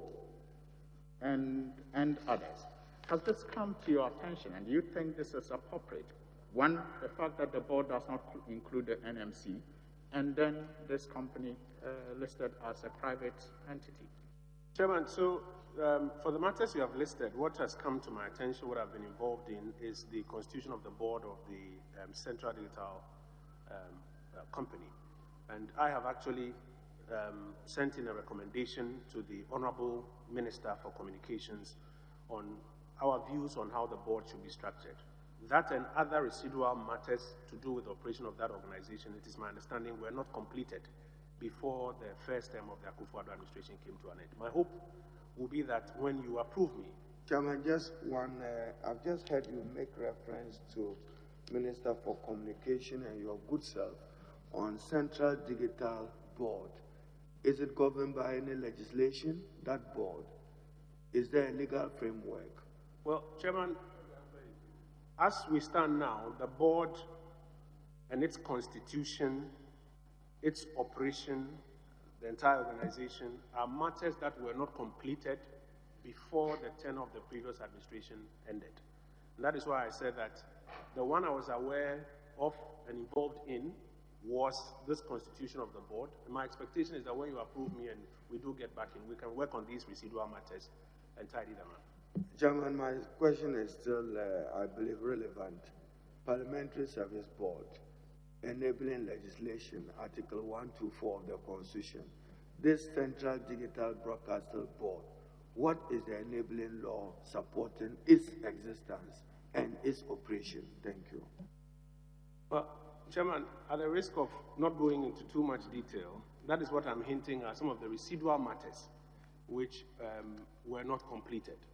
And my hope is that when you do approve me and I do get in, I'll work with the Honorable Minister to tidy all of those issues up. Now, one for our fraternity, the GJA in Upper East Region.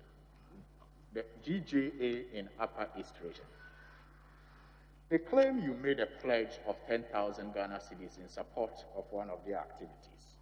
You are yet to redeem, and even on social media when one of their colleagues prompted you about that pledge made to them, you caused the person to come under so much attack that he had to apologize for reminding you of the need to redeem that pledge to support the GJA with that said amount. What do you have to say to that? Chairman, unfortunately, I'm not aware of this social media chatter that my brother refers to. I do recall making a pledge to the Upper East regional branch of the GJA after I traveled to join them in one celebration. And I do recall issuing the instruction to our Chief Director to ensure that it is satisfied. I would expect that it is satisfied by now. If it is not, I'll be happy to look at it once again. But the social media chatter, with the greatest of respect, I will not be privy to it. Well, I thank you, Mr. Chairman. Yes, Honorable. Thank you very much, Mr. Chairman. Mr. Chairman, I want the nominee to very quickly come with me through his CV very quickly. I'm sure that page 1, he wanted to communicate to WASI. Page 2, the employment history, January 7, 2017, it should be ending January 6, 2021. This is for the accuracy of our records, and not January 7.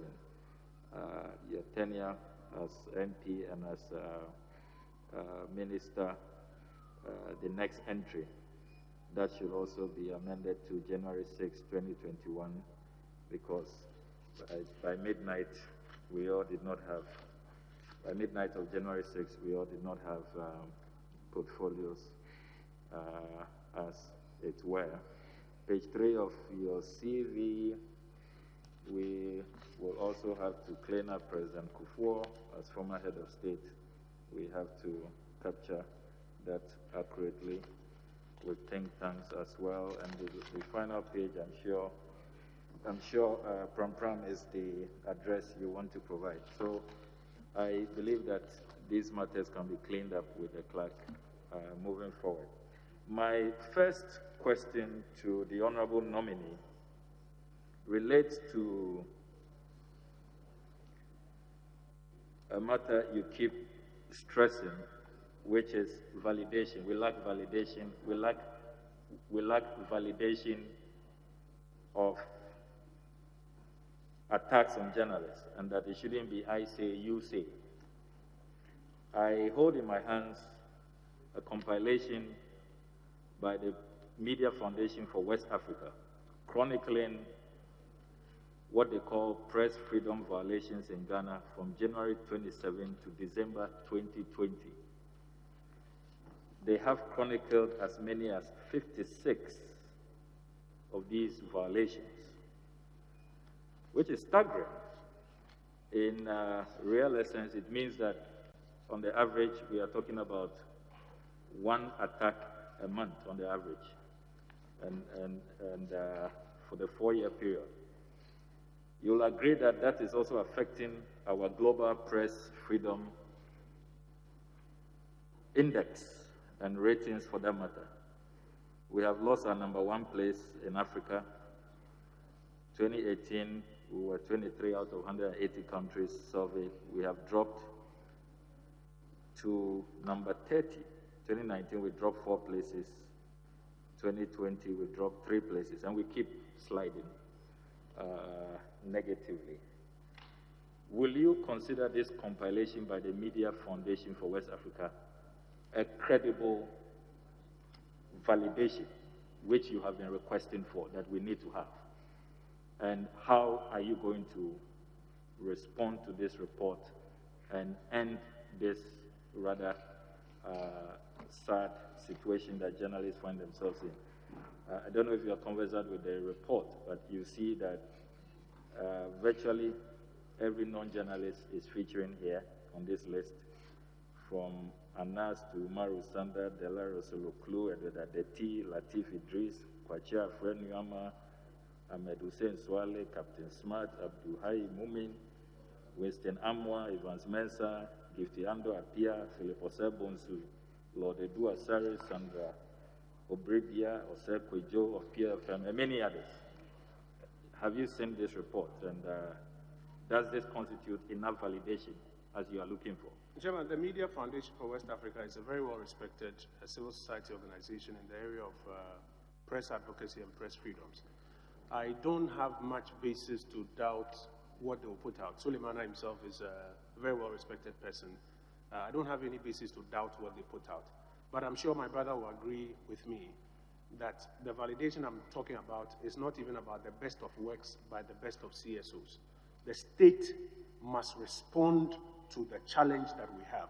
And it is within that context that I'm talking about. The state, through the National Media Commission, putting up its dedicated response. It will perhaps be a good complement to what we are all trying to fight.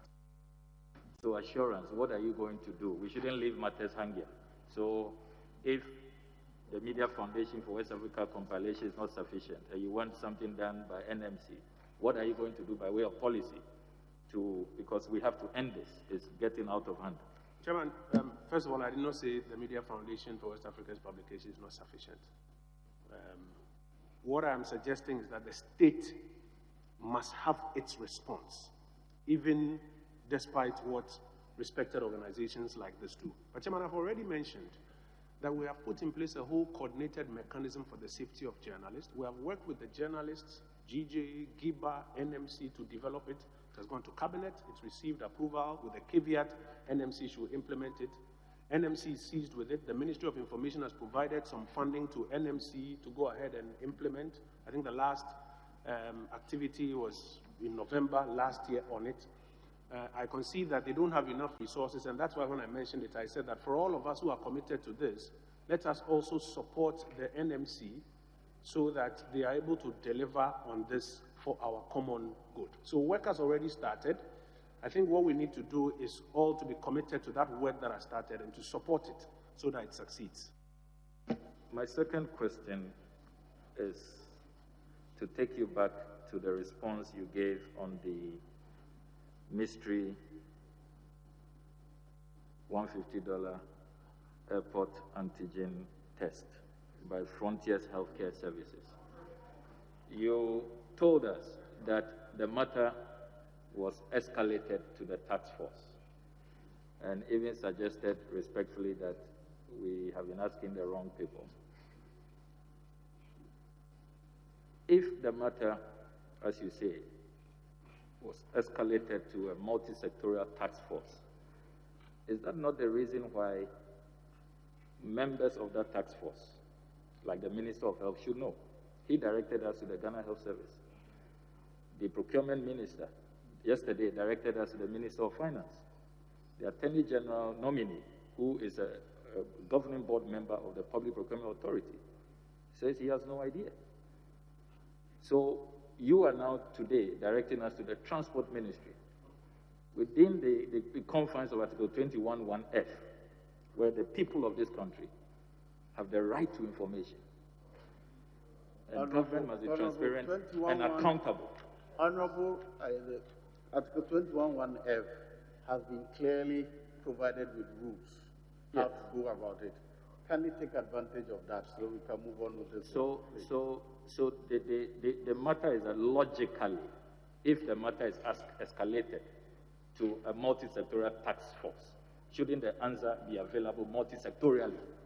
Shouldn't multiple ministers know about it and be able to help this committee? Chairman, with respect, I don't believe that the question that has been asked, if I am correct and if I've heard what has gone on here well, I don't believe that the question that has been asked is, do you know of it? I believe the question that has been asked of my former colleagues who have been here has been to elicit whether or not they have cited the contract. I believe. It's different from knowing and different from citing the contract. And how the procurement, Chairman, would you understand, then the procurement process used in arriving at Frontier. Yes. And now, then the contract. But of all the answers, you are Minister for Information. Yes. You are unlike the others. You are Minister for Information. Yes. And you are also member of the Presidential Task Force. Yes. What do you know about it? Okay. Chairman, I'll come to that question. I want to quickly respond to the first question from my brother earlier. So, first to say that the question has not been, do you know or not? The question has been, among other things, whether or not they have cited the contract. The Minister of Health, if I recall, the President's representative of the Health Ministry, if I recall, said that the Presidential Task Force is the one that supervised that enterprise. So he has not cited the contract. The Attorney General designate, I think one also asked that he has not cited that contract.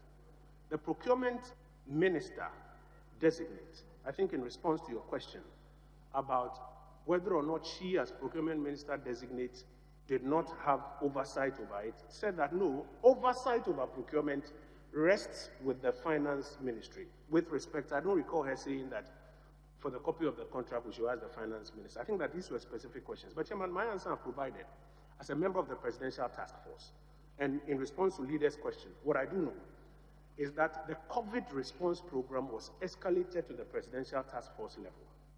At that level, the Ghana Airport Company Limited was tasked to explore what testing options it could find that could deliver instant, reliable tests as close to PCR, and which could therefore allow the reopening of the airport. They then came back to report that they had been able to secure one through an arrangement with a private sector organization. And I volunteered the information that the Ghana Airport Company Limited, that did this with respect. It's an agency of the Aviation Ministry or the Transport Ministry. I wasn't saying that you were asking wrong people the questions. And therefore, I'm hopeful that when the Transport Minister-Designate comes, and the question of whether or not he has cited the contract, and even the residual question of why not some other options, he will be best placed to respond. At the task force level, we were briefed, and this is what I'm able to share on it. My third question to the nominee. Honorable Blocker, just a second. Chairman, with your leave, I think Honorable Haruna Idrisu made a point that you are Information Minister.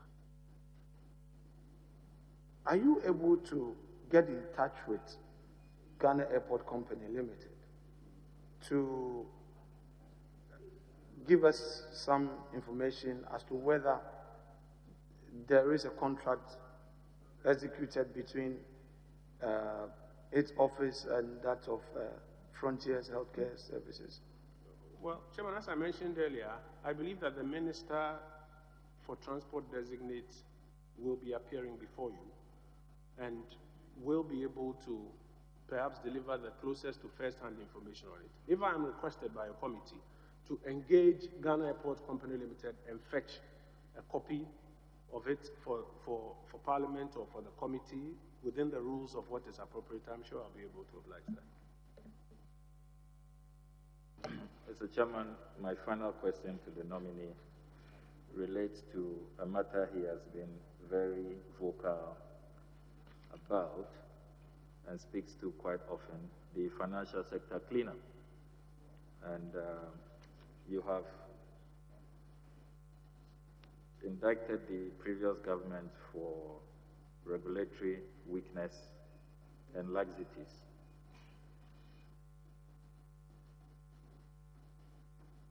You have also said that there's a need to take on shareholders and directors who have plunged this country into the significant pain and suffering of many, many of our compatriots. But I have been researching on the list the Bank of Ghana published, the 347 microfinance limited companies list as published, and I see a company called Oval Microfinance Limited. And looking at page 2 of your CV, you indicate that between 2014 and 2016, you were managing director of West Brownstone Capital, Accra. West Brownstone Capital Limited is listed in the documentation I have here from the BOG as an affiliated company of Oval Microfinance Limited, which is one of the companies whose licenses have been revoked by the BOG. And the BOG concerns are that the company valued a 2-story building at Pokiasi, owned by Vincent Kojo Oppong Nkrumah, shareholder, and has capitalized it without approval from Bank of Ghana. The market value was 1.6 million. Majority shareholder Vincent Kojo Oppong Nkrumah transferred all shares 82% to West Brownstone Capital Limited, an affiliate of Oval Microfinance Limited, without approval from Bank of Ghana. Companies registered, approved, paid up capital by Bank of Ghana was 100,000 Ghana cedis as of 30th September 2017, and was below the statutory requirement of 2 million for all Tier 2 microfinance companies. The company's paid up capital was impaired due to persistent losses arising from poor loan recovery and high operational costs, contrary to Section 28(1) of the Banks and Specialized Deposit Taking Institutions Act 2016 at 930. The net owned funds was negative 5.161 million. Company's capital adequacy ratio was 487.46%. Non-performing loans of 1.4 million.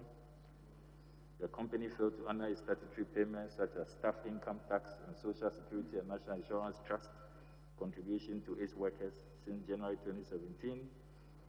Company defaulted in maintenance of primary reserves. The company was rated critical. The company was insolvent. This is the examination report. And the directors here, Kojo Oppong Nkrumah, Ben Edu Asamoah, Patrick Kinsley Nyena, Gerard Edu Jemfi. How do you respond to this report? And how do you assure Ghanaians that this whole financial sector cleanup and the punishment of persons or sanctions being meted out to persons who caused this is being done fairly and nobody, including your good self, is being left off the hook? Chairman, thank you. Yes, I have spoken on behalf of government about the financial sector cleanup exercise. We have been at pains to explain the various reasons that occasioned the difficulties in the financial services sector, including, as my brother mentioned, questions of regulation, etc. Yes, Chairman, he is right. Between 2014 and 2016, my private business invested in this organization as the largest shareholding entity in this organization. Between, I think, 2017 and 2019, the directors and management reported to us that they were having difficulties and requested of us to recapitalize the organization. I was not in a position to inject any further capital. The outline that you've mentioned talks about my personal investments in the company. I was not in a position to invest any further capital in the organization. And the Bank of Ghana, after it adjusted the statutory requirements for capital, because the requirements for entry was not the same as they kept adjusting, I came to the view that they were in breach of what the new statutory requirement was. As I mentioned, I as a shareholder, and indeed many of the other shareholders, could not reinvest in the organization as was being required by the directors and the management. And the Bank of Ghana effectively revoked its license accordingly. I believe the second part of your question would deal with whether or not there's any impropriety that is found on the part of the directors or managers or shareholders. And to that extent, I'm not sure that the report before you suggests so. The report suggests that West Brownstone is a beneficiary of what is known in the industry as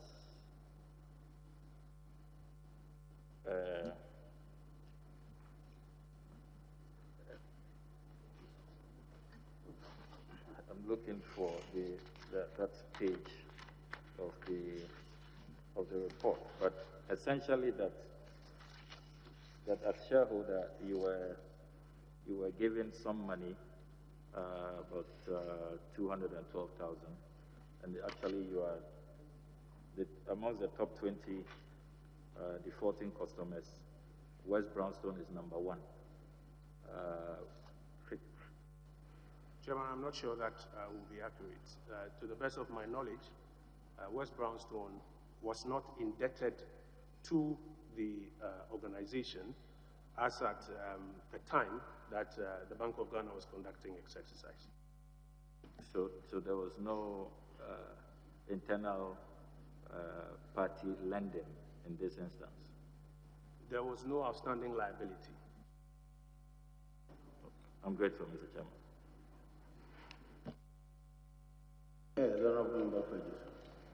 Thank you very much, Mr. Chairman. I also wish to congratulate the Honorable Minister nominee. Honorable Minister, social media has been referred to today in terms of its negative impact and abuse. But social media has now become an integral part of communication. How do you intend to use social media? You have already referred to the Afrobarometer report, which states that at least a third of Ghanaians are looking to digital information and communication. How do you intend to use social media as a medium to educate and inform Ghanaians about government policies and programs, and to seek their feedback on the governance process? Chairman, thank you. I think, as I mentioned at my last appearance before your committee, social media cannot be ignored in the communication enterprise. And for that reason, we, for example, at the ministry, set up our own social media unit, which today I think has been able to recruit about 1.2 million individual Ghanaians, and therefore is able to reach out to them directly. We've also encouraged ministries, departments, and agencies, and actually supported them in having dedicated social media channels that are able to directly engage with the Ghanaian public. Our expectation will be that moving forward, we're able to extend that even to the retail level, to include ministers specifically, members of parliament, and other high-ranking officials that people expect to receive or consume information from. But in so doing, ensure that their accounts and their handles are verified so that the risk of people utilizing it for other purposes is curtailed. Mr. Chairman, during your tenure as Substantive Minister for Information, we saw a tremendous transformation of some of the agencies under you, like the Ghana Publishing Corporation. A lot of physical infrastructure changes and equipment. Unfortunately, some of the other agencies like GBC, and I kindly, respectfully request of you to visit GBC in Kumasi the next time you are there. Their facilities require some facelift, and I believe some other regional GBC offices. Is there any plans to look to upgrade some of the physical infrastructure of GBC across the country? Chairman, yes, it's a question of resourcing, but as I hinted earlier, the National Media Commission is leading a GBC reorganization program. Our expectation is that out of that program, there will be clarity in terms of the legislation, in terms of the resource requirements, and we'll be able to do this exercise of reinvesting in GBC and some of the other state-owned media organizations. Yes, and the Right to Information Bill was passed under you as minister. I know you have done a lot. Can you briefly tell us the status of implementation and what measures will be taken to educate Ghanaians on how to take advantage of the right to information?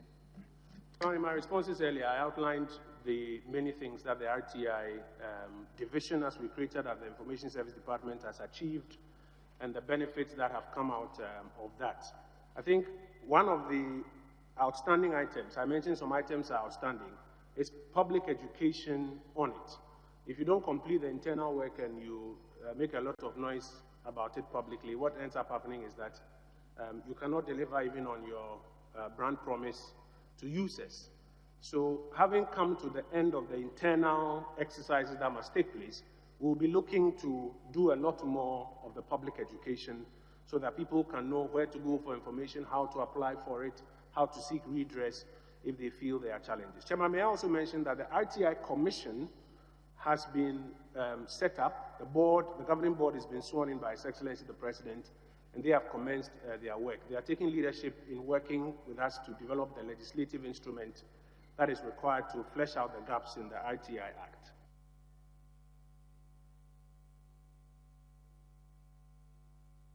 Yes, Neil Antoine. Thank you very much, Honorable Chairman. First, Honorable nominee, let me ask you, former staff of GBC who have gone on retirement, for the past years, been fighting for the payment of their end-of-service entitlements. Over the period, for almost about a year now, faithful servants of this country like Gertrude Opariado, Esther Sinofred, Kumasi, and the rest have been traversing your office without any attention. What really is the problem? Why are they not being paid their end-of-service awards? Well, Chairman, if the suggestion is made that they have been traversing my office without any attention, I would respectfully say that that suggestion would be incorrect. I have had a meeting with them here in my office in Parliament where they outlined their challenges and served me with a document which I ferried to the GBC Director General and then I think to the board chair of GBC. Chairman, as I've mentioned earlier, when dealing with state-owned media, you have to be extra careful. The National Media Commission takes leadership in their matters. This is a particular matter that, if my recollection is accurate, they have, I think, a collective bargaining agreement or some union structures that create some benefits for them. The challenge has been how they will fund those benefits at their company level. And they have quite a significant backlog of people who have worked there and who they expect to benefit from this, I think, union agreement or CBA, who are not benefiting from it. Our expectation, Chairman, is that under the reorganization program and the resources that can hopefully be made available under that program, we can satisfy some of those obligations that GBC itself is struggling to satisfy. Between their, may I say, representation to me and then, what I've done is to bring their issue to the limelight, to the quarters that matter, that if some resourcing can be made available and prioritized, maybe in terms of age, to begin to dispose of it while we're waiting for a substantive answer, it won't be a bad idea. Chairman, permit me another GBC question because you should know. The Bible says go back to Go the first on with love. your second question, please. In an answer to a previous question, you mentioned the training of good spokespersons on various sectors. I want to ask, why would you go out to recruit the spokespersons when we already have the Information Service Department staff trained? And also, even GBC rural radio stations out there who can easily communicate government policies and programs. Chairman, thank you. I think the simple answer is that some of the areas are technical. For example, we are about to have a vaccination rollout program.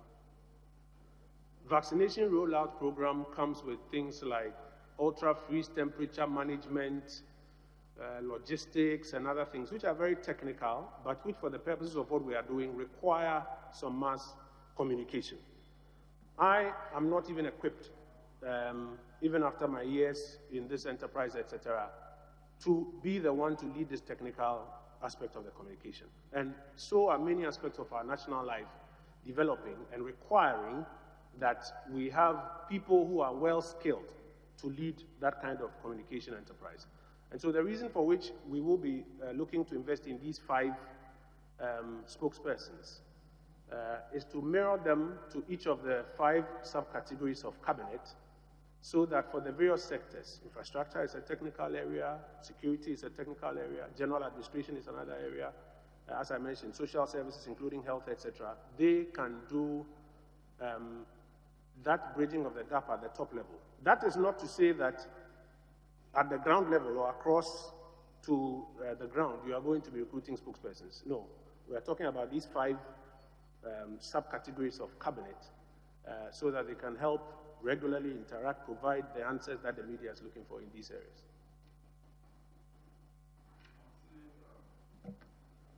Same on GBC, with my past experience. For time now, GBC has problems covering for Ghanaians, for the benefit and enjoyment of Ghanaians, certain very important sporting activities and events.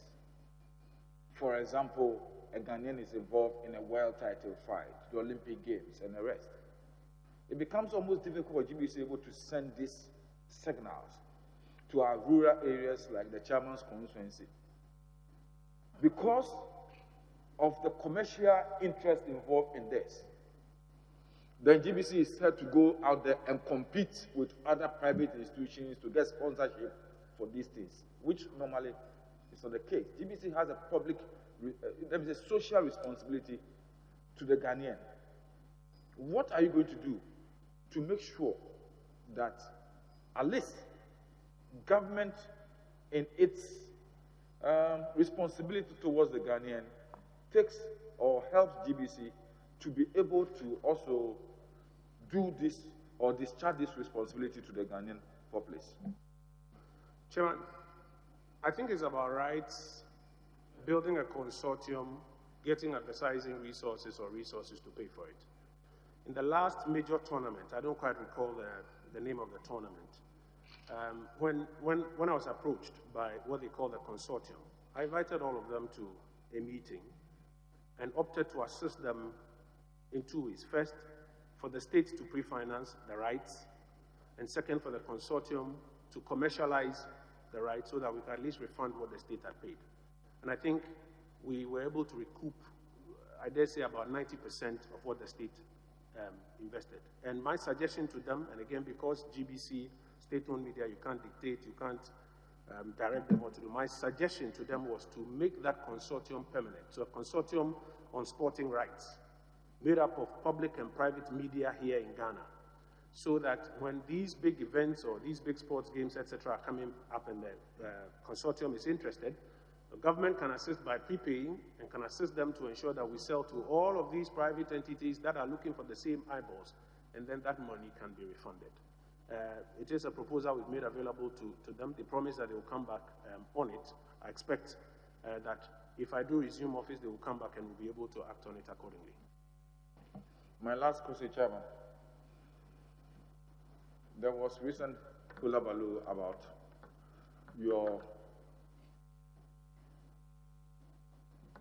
ministry, one of your ministries, let me say Ministry of Communication, and the National Communication Authority. One of, I mean, government ministries. I'm not saying, he speaks for government. Honorable, did you say one of his ministries? No, one of government ministries.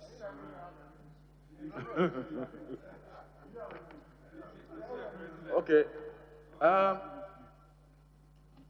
Taking back or appropriating some of these old frequencies and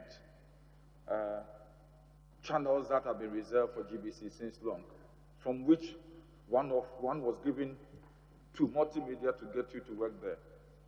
Huh? I said one of the frequencies is what Joy has used in the time past to get you a job to do.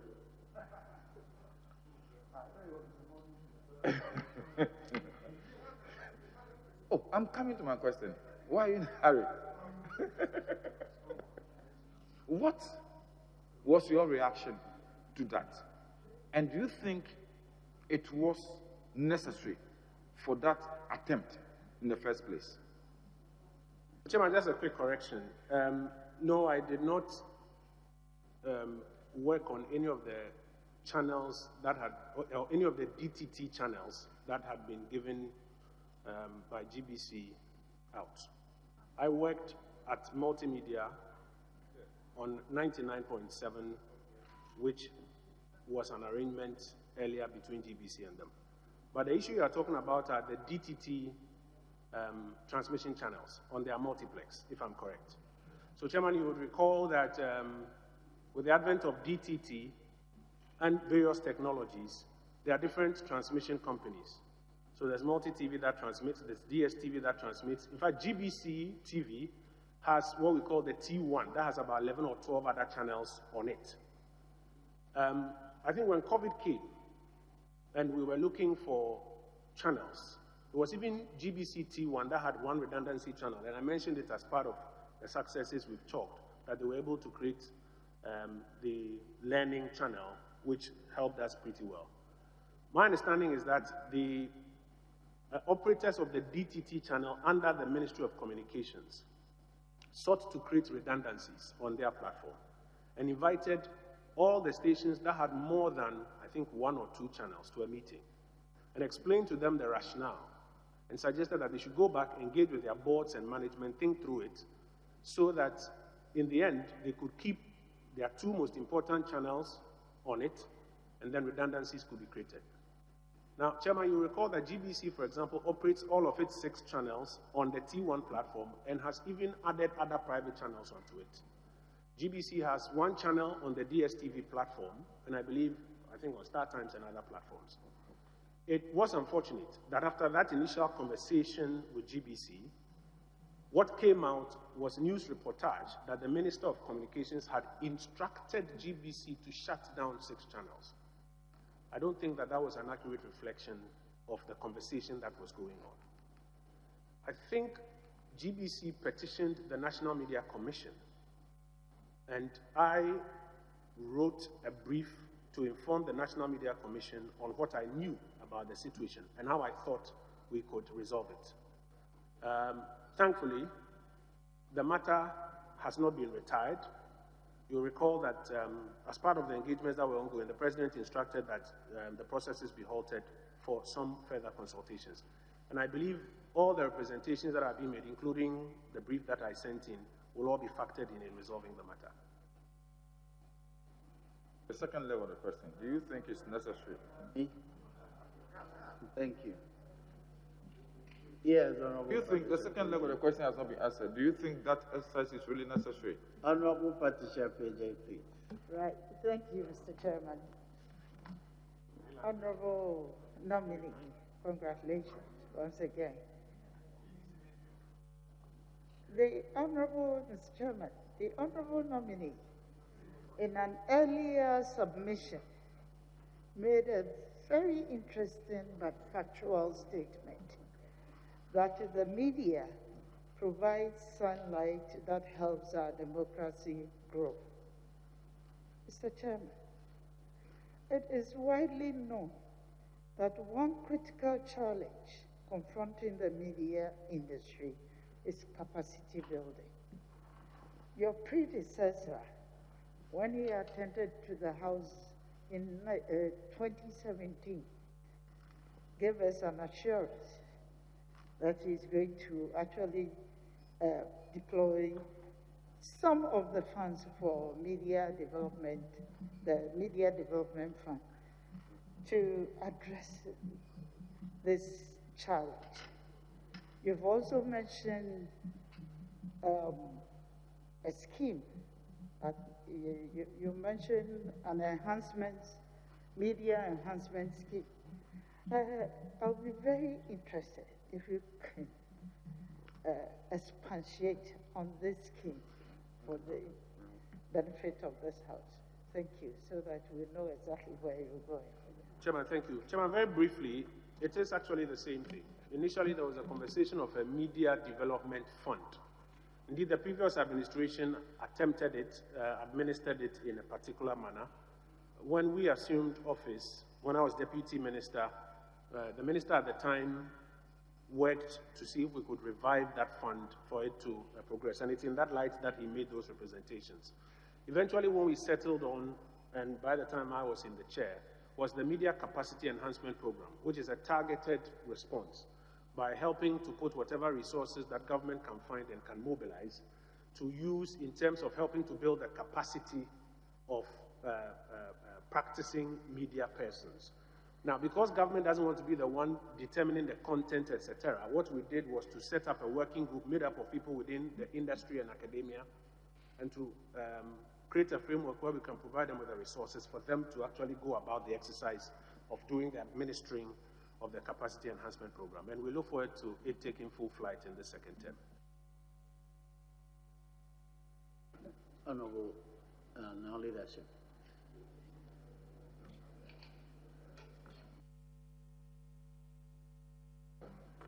Thank you, Mr. Chairman. So I just want to find out from the nominee in an answer to an earlier question about the 56 incidents of attack on the media over the period 2017-2020, and our ranking from 23rd position in 2018 to 30th. He mentioned a lot about what National Media Commission is doing to enhance media freedom in our country. I just want to find out from him, over this period that you were there, you were deputy and then substantive minister, what concrete steps have you taken or have you put in place to enhance media freedom in our country? Chairman, I've mentioned 2 specific programs under my leadership which the expectation is us are being institutionalized, would lead us to eventually overcome this challenge. One is the coordinated mechanism for the safety of journalists, which we believe is a big response to protecting media freedoms. That is the one that I've said that we drew up the program working with the NMC, GIJ, GJA, GIBA, and out of that came up with a cabinet memo, went to cabinet, got approval with a caveat that NMC should implement and not us. And we have provided resources to the NMC, and they are on the path to fully executing it. And I used this committee's hearing as a platform to appeal to all who are interested in protecting media freedoms to help support the NMC, including financially and with resources, so that they can excel in utilizing it. Mr. Chairman, that's where my worry is, because this program, as you may be aware, had been there before you got your ministry. Which one? The coordinating? Yes, the National Comprehensive Framework on Safety of Journalism. No, I'm not aware of this. And it is this is a program, as I'm speaking about, that we conceptualized right from the beginning. Right. Our media colleagues themselves will tell you about the meetings we had at Alisa Hotel, etc., to put it together. So this is not the national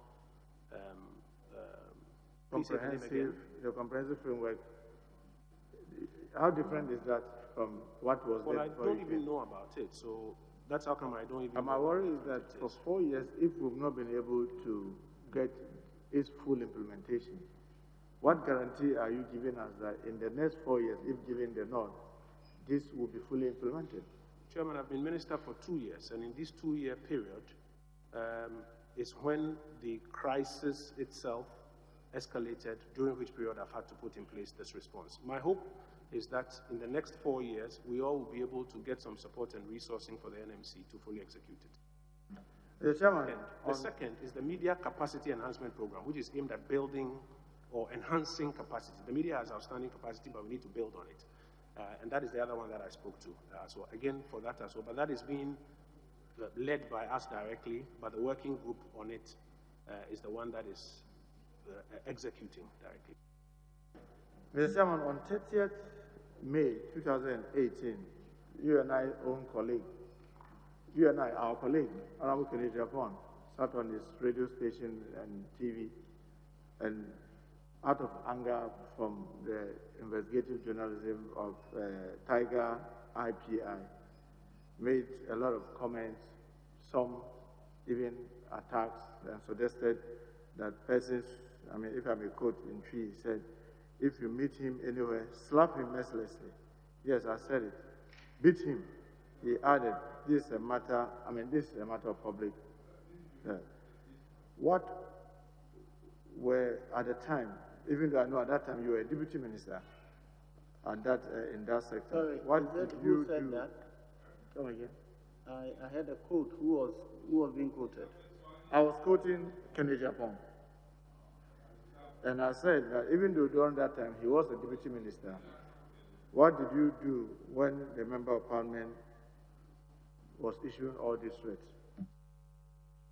Well, Chairman, that specific matter, as I'm sure you are aware, is still the subject of ongoing police investigation. I would pray your indulgence that I do not make any comments on it. Well, Mr. Chairman, will he agree that such acts are attack on media freedom? Chairman, I think in my earlier responses, I have said quite clearly that no amount of harassment or verbal or physical attack should be inflicted on the media, even if we think that it is indulging in what some may describe as irresponsible conduct. Because for some, it is because that is the only way they know. And what we ought to do is to support them with training and resources so that they get on the right path. I believe that my comments express clearly how I feel about that matter. So you agree that that was an attack on media freedom? Chairman, as I mentioned, I believe that my comments express how I feel on that matter. So you agree that that was an attack on media freedom? Honorable, Mr. Chairman, this is a very straightforward yes, no. Because you have said, the Constitution has said so, and you have also expressed that yes, regardless of whatever happened, harassment, attack, and probably even worse, murder are not good you for our can make media. your own interpretation from his statement, but if you agree, is asking for an opinion, which you know are rules don't around. So your interpretation is up to you, but please leave him out of that. Yes, so I just want to hear you. So you agree that action Chairman, it goes without saying. I have expressed how I feel about it. I believe it goes without saying that, yes, that is my position. Unfortunately, even though you yourself, you were a practitioner, and at that time you were deputy minister, I never heard you condemn this. Why? Well, Chairman, the truth is that at that material moment, I honestly was not aware of this matter until after the fact, when all of these things came up. Chairman, there are 500 and so radio stations across the country. Not everything that happens on those platforms come to my attention in real time. In this particular instance, as you talk about, I believe even for many of us, it was after the fact that the associated matters became publicly known. So it will not be out of 10 that you would not have heard me at that time, because it was not something I was aware of. But when it did come out, with the videos and the comments, I never heard you because when it did come up, it was also now a matter of a subject of police investigation, and I cannot prejudice that. No, but condemning an act does not in any way interfere with investigation. Condemning the act, Chairman, we have today before you, I have extensively spoken about why I do not believe that media should be attacked or harassed in any way. I think my position on that is very clear.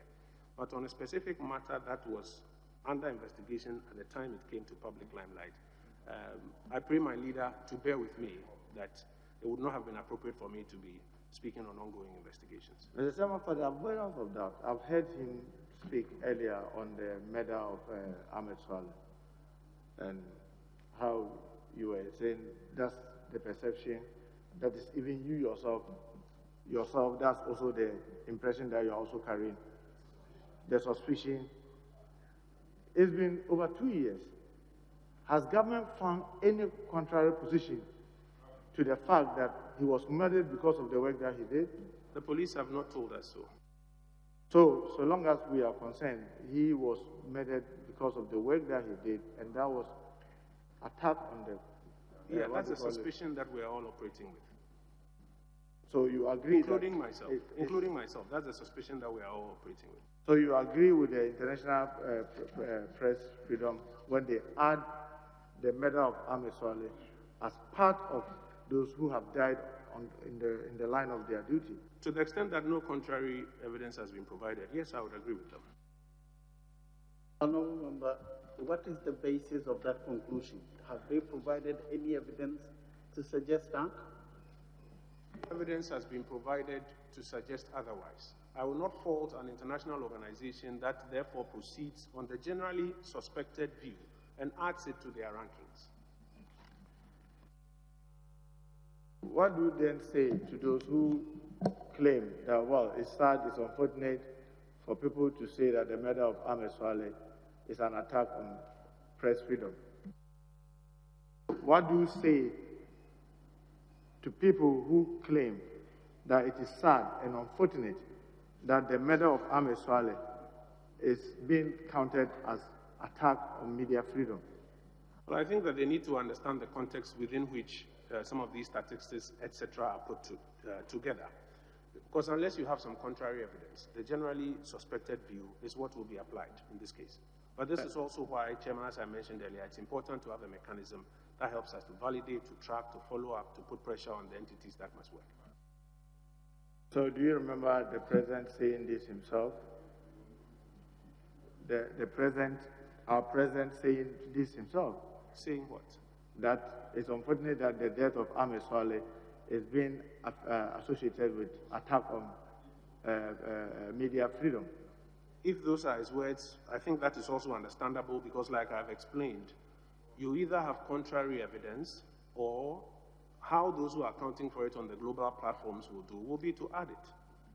But for the president of our country, where we, our constitution, and as people, we tout ourselves in the freedom of expression of the individual, do you think that this was a good thing for the president to say that it's sad and unfortunate that people are associating the death of Ahmed Saleh to attack on press freedom? Yes, because it would have been best if the police had come to a conclusion on that investigation so that that matter can be settled. To that extent that it is not done, it's a sad spectacle. Honorable nominee, do you remember in July 2019 in London during the Global Media Freedom Conference? This is what you said.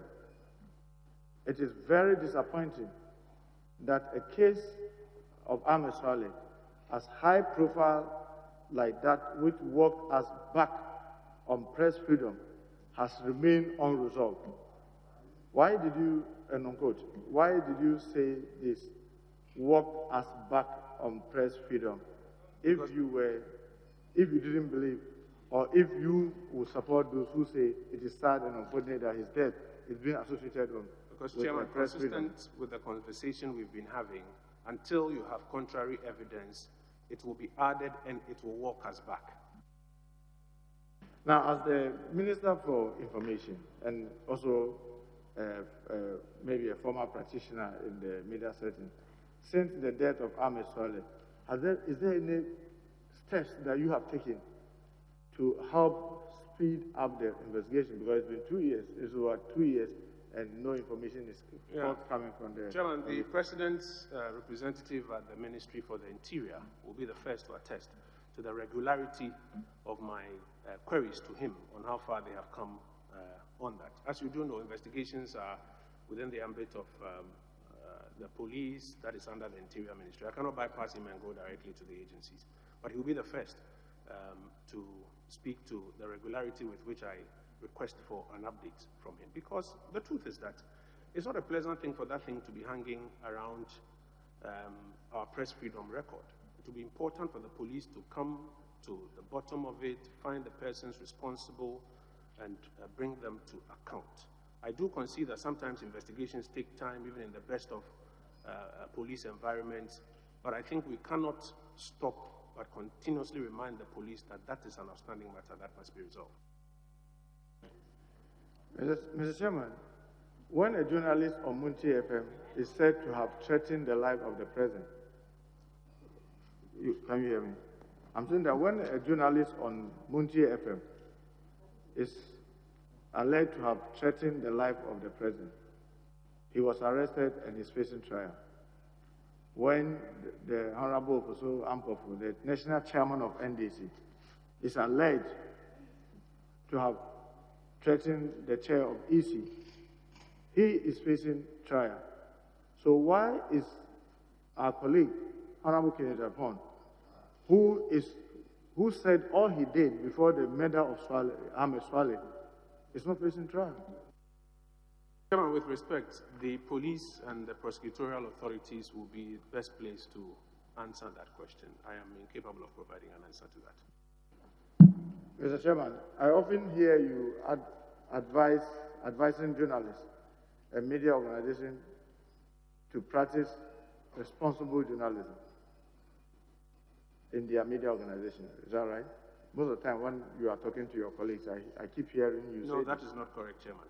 One of the first things I speak about is the safety of journalists. Today before you, the first program I've spoken about is the coordinated mechanism for the safety of journalists.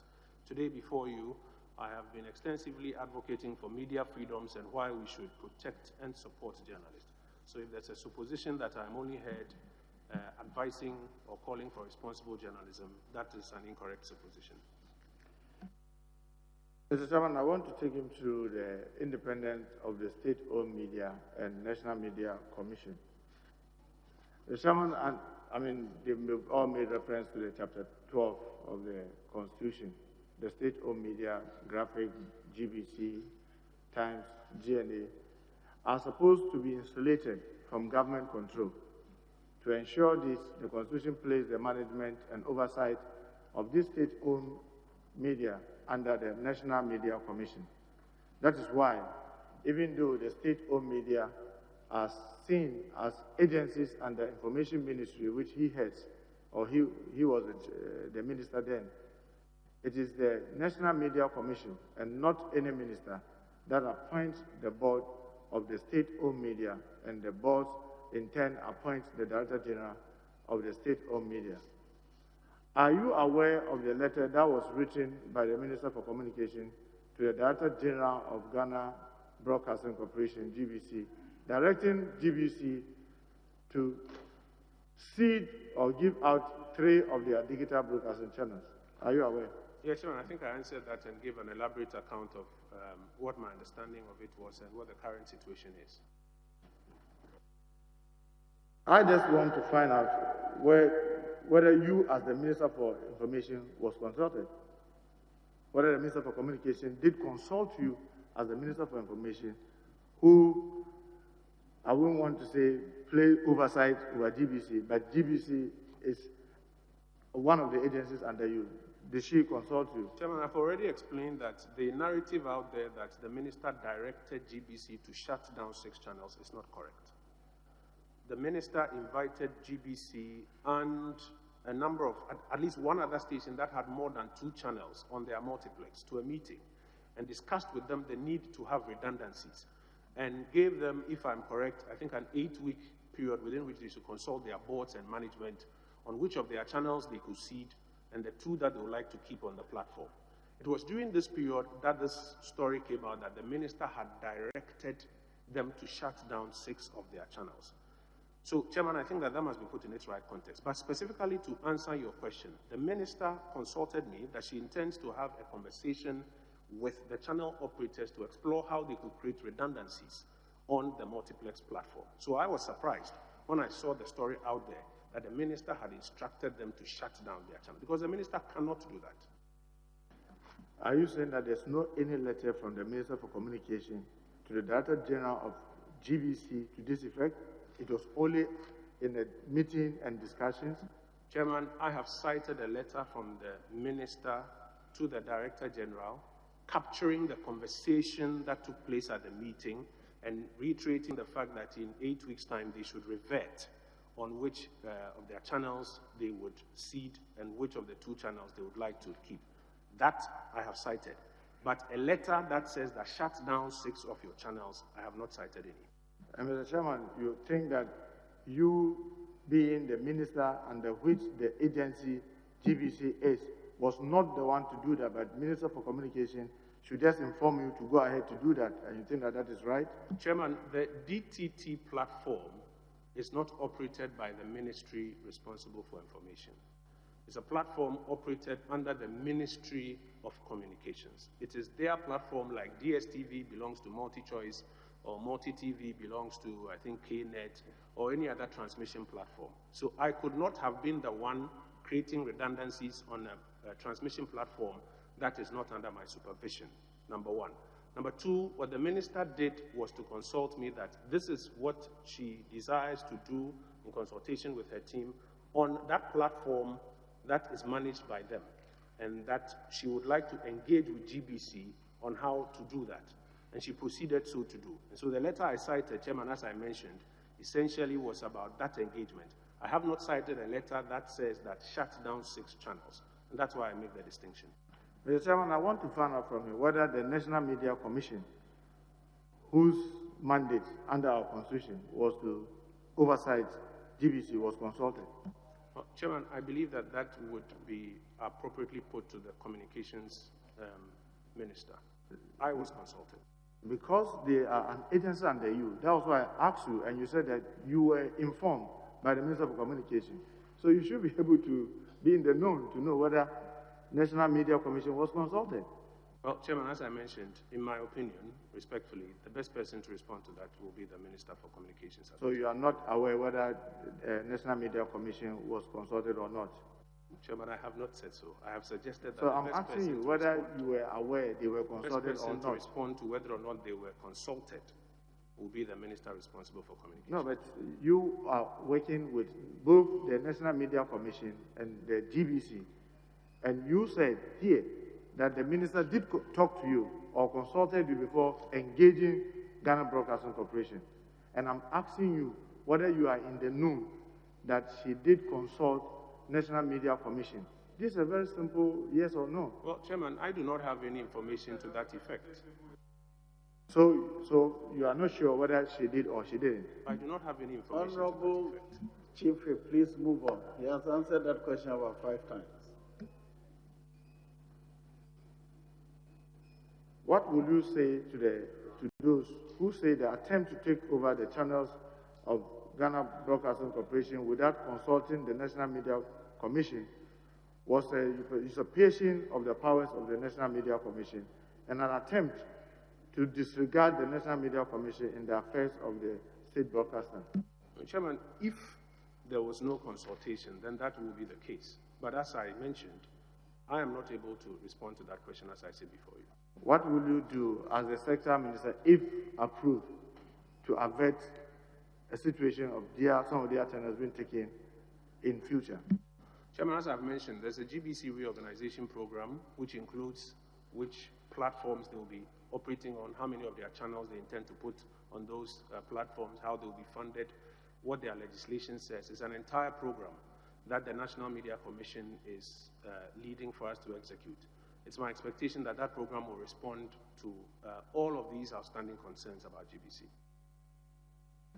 Others are of the view that our current structure, where the National Communication Authority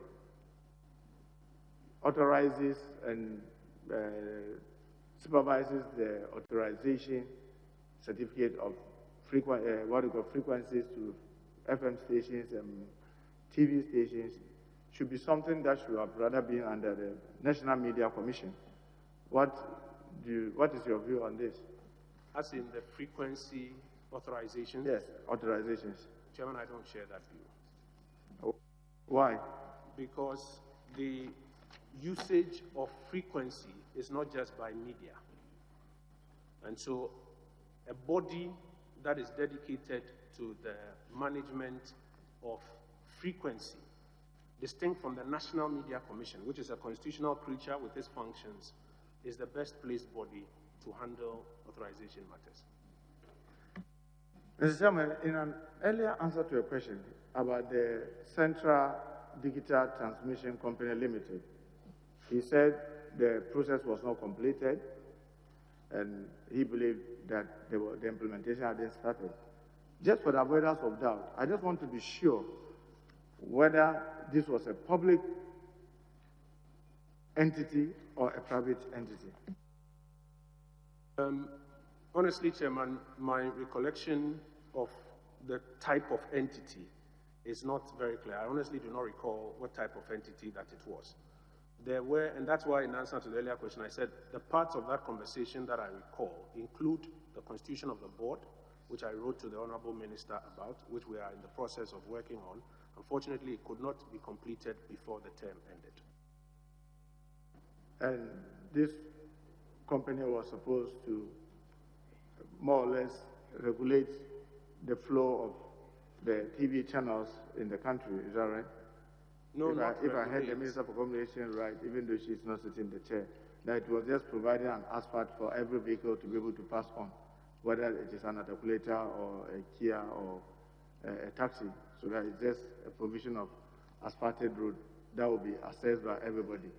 Chairman, my recollection is that the Central Digital Transmission Company Limited is not a regulator. It's a transmission service company where companies that are authorized plug in and transmit their content through their equipment. So you are not sure whether it's a public entity or a private entity? You couldn't answer Chairman, that I have clearly. answered earlier by suggesting that my recollection of the type of entity is not clear. I do not recall what type of entity it was. What I recall was to do with the issues of the board constitution, which I made representations, and which and other matters are still residual matters that we expect. Mr. Chairman, if you were sending reps to a board, I thought it's only fair that you should be interested in knowing which board you are sending your representative on. Chairman, we were not sending reps to the board. We were having a conversation about the composition of the board of the company. And we made representations to that effect of what we think the board of the company ought to look like and who should be on the board. That is the furthest that we went on that conversation. And when this company is also going to include some of the state-owned media passing through it, wouldn't you be worried to find out what kind of board it was going to be? Well, Chairman, as I've mentioned in our consultations, we're not at that stage yet. We're talking about who ought to be on this board when it is created. And those were the representations that we were going through. Because if it was going to involve state-owned media, I mean, as a member of parliament, as Minister of State, as a media practitioner yourself, you want to be saying that, oh, then let's refer to the act that established it, so that we can see what the act says, who and who should be on it. But once we are proposing persons onto it, there's no any legislative, what do you call it, there's no any existing law or instrument that was guiding that. Obviously, you should be worried as a minister. Yes, Chairman, that is why I've said that there are residual matters that need to be dealt with on that particular project. And my understanding is that it has not been completed. And for example, these concerns that the Honorable Member raises, I believe, can all be accommodated in the conversations that will ensue. Will you say that, even though this was asked earlier about the absence of National Media Commission being on that board, will you say that such a company, organization, or agency should rather be operating under the National Media Commission? No, Chairman, I would not say you should be operating under the National. No, I haven't said you said. I'm saying that I'm of the view that if it's going to be providing access for television channels and what have you, because of our constitutional structure, this should rather be under National Media Commission. Yes, and Chairman, I'm saying that I do not share that view. I believe that the National Media Commission must have a role to play. I have made representations on how I think that should be structured, or let me say my ministry has made representations. We are in the process of having those conversations on those residual matters. I don't think we should prejudice it by trying to resolve it here on this floor. As I mentioned, with your leave, if I do get into that office, I believe we can deal with those residual matters. Mr. Chairman, will you be surprised if I show you the profile of the Central Digital Transmission Company Limited, and on their registered profile, it shows that they were going to be a private entity? Will you be surprised? That they were going to they were registered to partake a private activity. Well, Chairman, as I've mentioned, the knowledge as I have of this matter is the discussions that are ongoing. If there's any additional information, if it's made available to me, I believe that we can factor it into the residual conversations. If, after you leave here, you confirm that this is a private entity, will you advise a private entity to be doing this that involves state-owned media and other property other property that are state-owned? Chairman, I think like the expression goes, we'll cross that bridge when we get there. When we are seized with all the rationalization and the reasons for whatever proposals this may be, we'll have an opportunity to have a discussion on it. Well, Honorable Nominee, do you own any media house in Ghana? Yes, I do. What's the name? I own ABC Communications Limited, or I'm a shareholder in ABC Communications Limited that operates a radio station in Achimota. What of MX24? MX24, that will be a television station. Yeah, is it yours, or do you have a share in it? No, I do not have shares in it. Did you apply in last parliament for members holding profit? Yes, I did, and was certified as such. So you did, yes, just to be sure that you can carry out your business activities. Absolutely. Only the Chairman, have you declared your assets as required under the 1992 Constitution? Yes, I have, on the assumption of office and upon the exit of office. All right, thank you. So, Mr. Nominee, Mr. Chairman, so in that case, you are both a policy maker and you oversight, and you are also a participant in the media arena. When you say participant, you mean as a shareholder? Yes. Well, yes, to that extent, yes, I'm a shareholder. So you are both a policy maker and somebody who oversights, and you're also a participant. Well, as I've explained, to the extent that I'm a shareholder, I'm one of the shareholders, you can say so.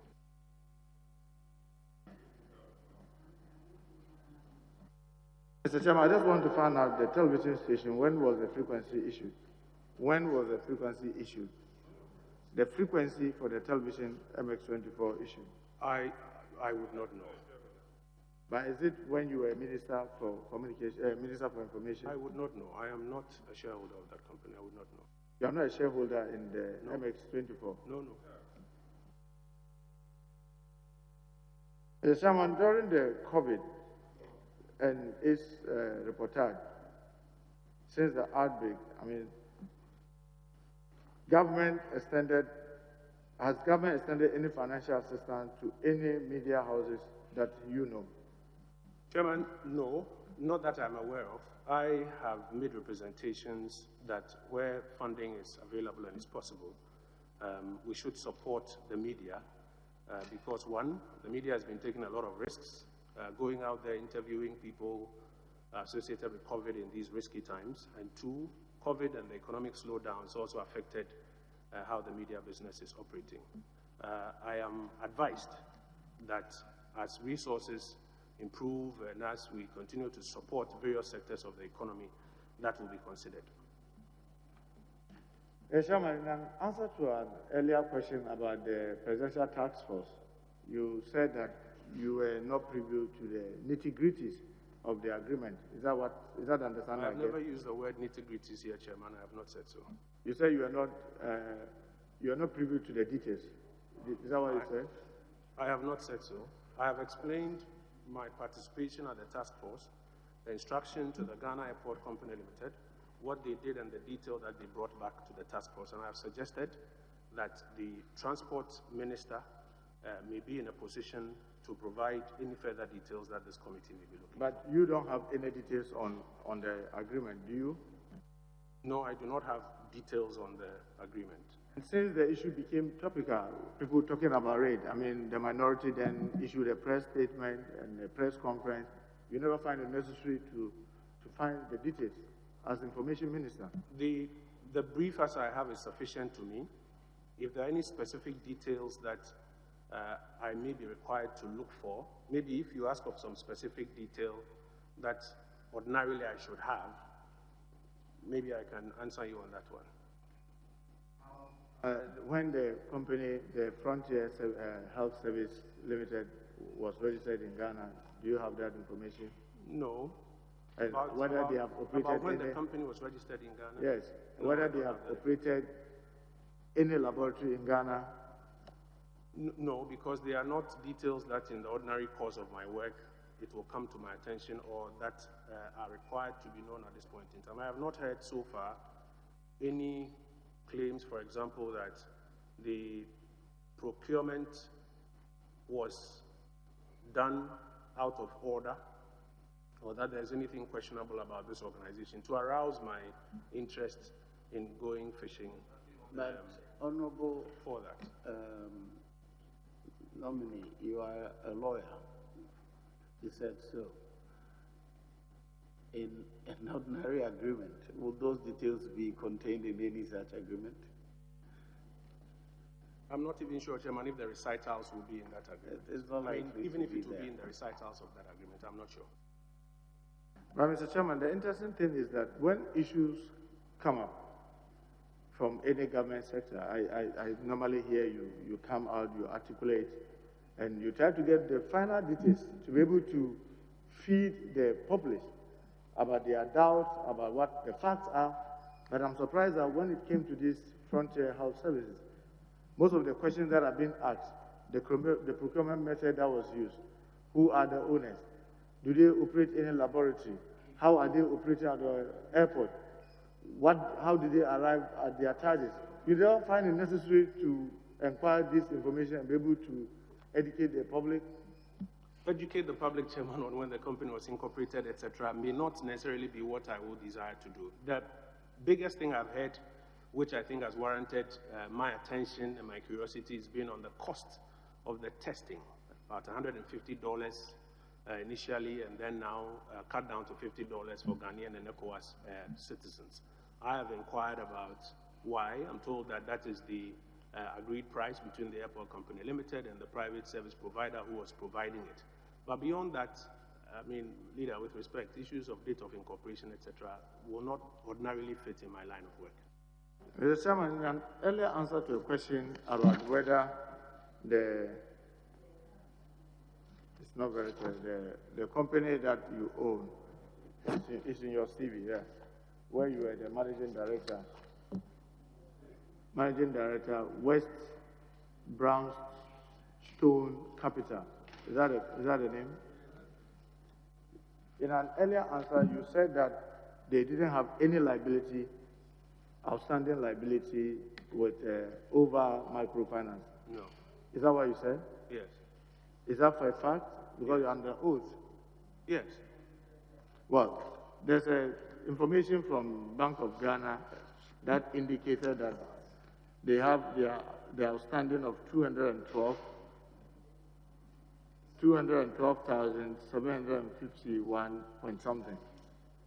Is it accurate? No, I would contest that. And I would believe that if this is information that you desire to verify, I'm sure the Bank of Ghana can verify whether this is true or not. But you are also a majority shareholder in the over microfinance. Yes, that's what I referred to. My company was a shareholder in it. And did you borrow from Unibank? Did I do what? Yes, the operations of the over microfinance. Did I borrow from over microfinance? The over microfinance borrow or took any loan from Unibank or Unisecurity? I would not have the full details on who they took a loan from. But you are 82% shareholder in there, right? Yes, but there are directors and managers who run the organization, leader. And if you, before that company could take a loan, obviously the directors will have to be in the loan. And you are a director. No, shareholder. You are a shareholder. And you are the lion shareholder, because 82%. And yes. You think that if they are going for a loan, you will not be in the loan? Leader, in their ordinary line of business, they used to raise liabilities to create assets. They would not come back to me on every single one of those. Are you aware that they have defaulted in payment of their loan that they took from Unibank, Unisecurity? No, I'm not aware of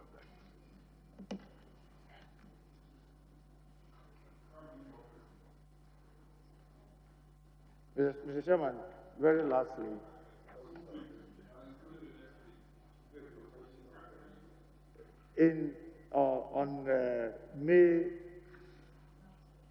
on 6 April 2020, the Dirty Dollar, the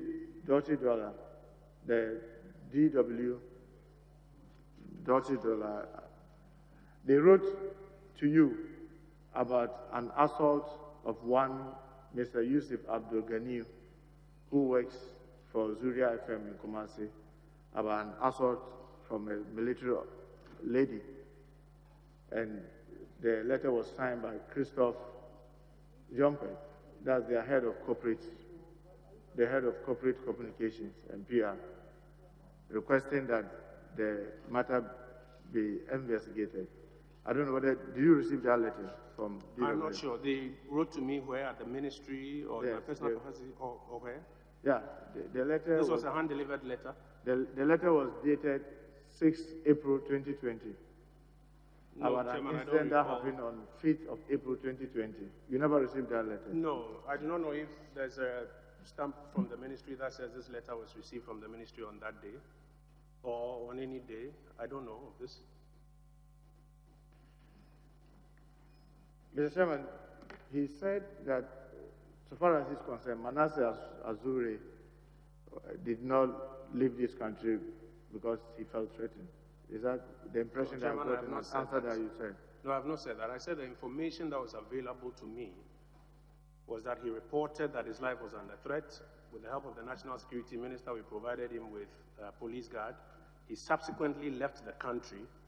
He himself, I never heard say that he had gone into exile because his life was under threat. It was Professor Kwame Kakari who, in delivering a lecture, said so. Do I doubt him? And I went further to say that, no, I don't, but it is one of those matters that we have to get a framework that allows us, like all of the other matters I've spoken about, to validate. I have not said the words that you... But you remember how you disagreed with him vehemently when he did the Castle documentary about the tax that were training. Yes, I recall.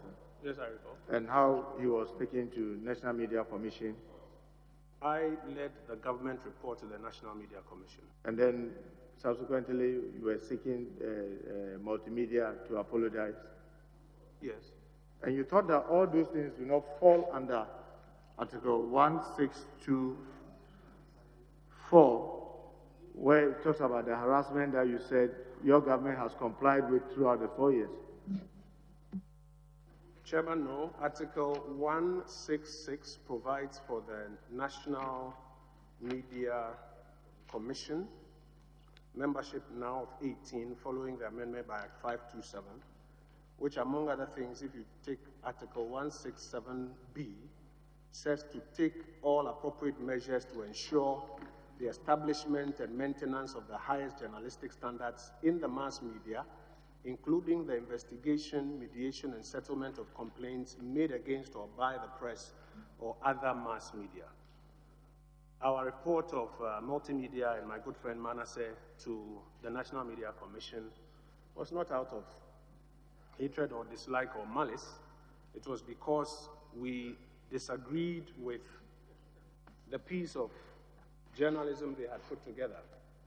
And Chairman, if you observe the petitioners we sent to the National Media Commission, we were profuse in even saying that we hold the station and its work in high esteem. But in this particular instance, we disagree with the work that they had done. I don't believe that reporting them to the NMC for adjudication amounts to harassment. Mr. Chairman, the nominee is a lawyer, am I right? Your CV says so. That is correct. A practicing one, or? No, I'm not practicing at the moment. I noticed that after the Supreme Court hearing, you are one of those who give the commentary, right? That is correct. And also the President representative at the Minister of Information. That is correct. So when you are giving that brief, how are you doing that to a private citizen, or in what capacity are you doing that? Oh, I think the designation is very clear in that instance that I am the lead spokesperson for the President's legal team. I think that designation has been clearly announced. So when I speak there, I speak as lead spokesperson for the President's legal team, explaining the legal positions as has been advanced in court, explaining the view of the second respondent, and responding sometimes to comments that may have been made by the spokespersons for the petitioner's legal team. So how do you then separate or differentiate your role in speaking for the state and speaking for candidate Akufo-Addo? So, Chairman, how we do that is that very often we try to let our address be known. So there are many instances in which, during our briefs, we say that this is the position of the Akufo-Addo administration. In fact, I think my colleagues in the media will tell you that I am the one who profusely uses that expression, that the Akufo-Addo administration, and that there is one government of Ghana. This is the view of the government of Ghana. And then when we are speaking for the state as well, we're able to make that distinction. We try very hard to make that distinction clear. Very last. Who is Kojo Oppong Nkrumah, the chairman of Over Microfinance? That's my father. That's my father. Oh, that's your father. Okay. Thank you, sir. Yeah. Do you want to ask any questions? Yes, go ahead. Okay. Chairman, Kojo, I knew about the Ghana Publishing Company some time back, and if you compare the current state of the Ghana Publishing Company, there's a clear, dramatic improvement. Are you able to tell this committee what has been your role in terms of contribution to the current state of the Ghana Publishing Company? Chairman, so the company has a board and has a managing director. Our work at the ministry is limited to the kind of direction and facilitation we provide for the board and the managing directors and when they request it. So, for example, when they requested for some policy support in acquiring new equipment after board approval, we're happy so to do. And then when they came forward requesting for policy approval to go into security printing, we ferried same to cabinet, got the approvals, and then ensured that same happened as well. Honorable nominee, the Information Service Department, clearly with the passage of time, in my view, cannot remain what it is. There should be some changes in the operation and the kind of staff we even employ there. What transformational efforts have you thought of or seeking to employ, if you are gracious enough to be given the nod by this committee? Chairman, as I've mentioned earlier, we've already rolled out the ISD transformation program, which seeks to reorganize ISD into public education, RTI, research, and public relations. And we've already started work on that path. I spoke about what we've done with the PROs, what we've done with research, and now what we seek to do with the public education division. In the second term, the idea is to go full throttle in execution. Honorable nominee, I witnessed how you coordinated government response to COVID-19. How effective has it been, and are there any lessons going into the future?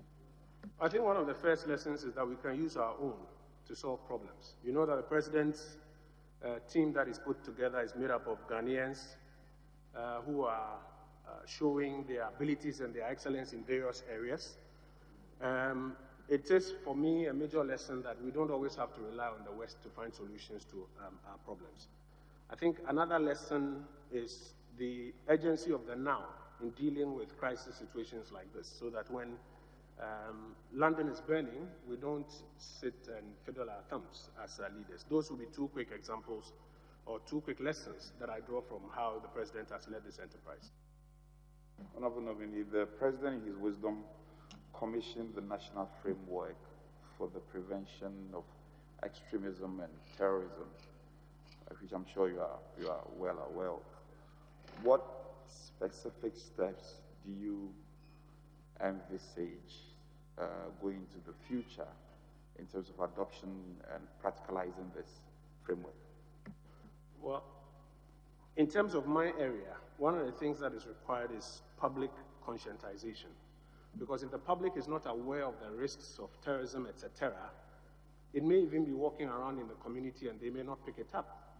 Extremists sliding into communities, seeking to radicalize some of our population may not be picked up. So in my area, one of the big things is the level of public sensitization we can bring to bear so that people can know their obligations and participate in this.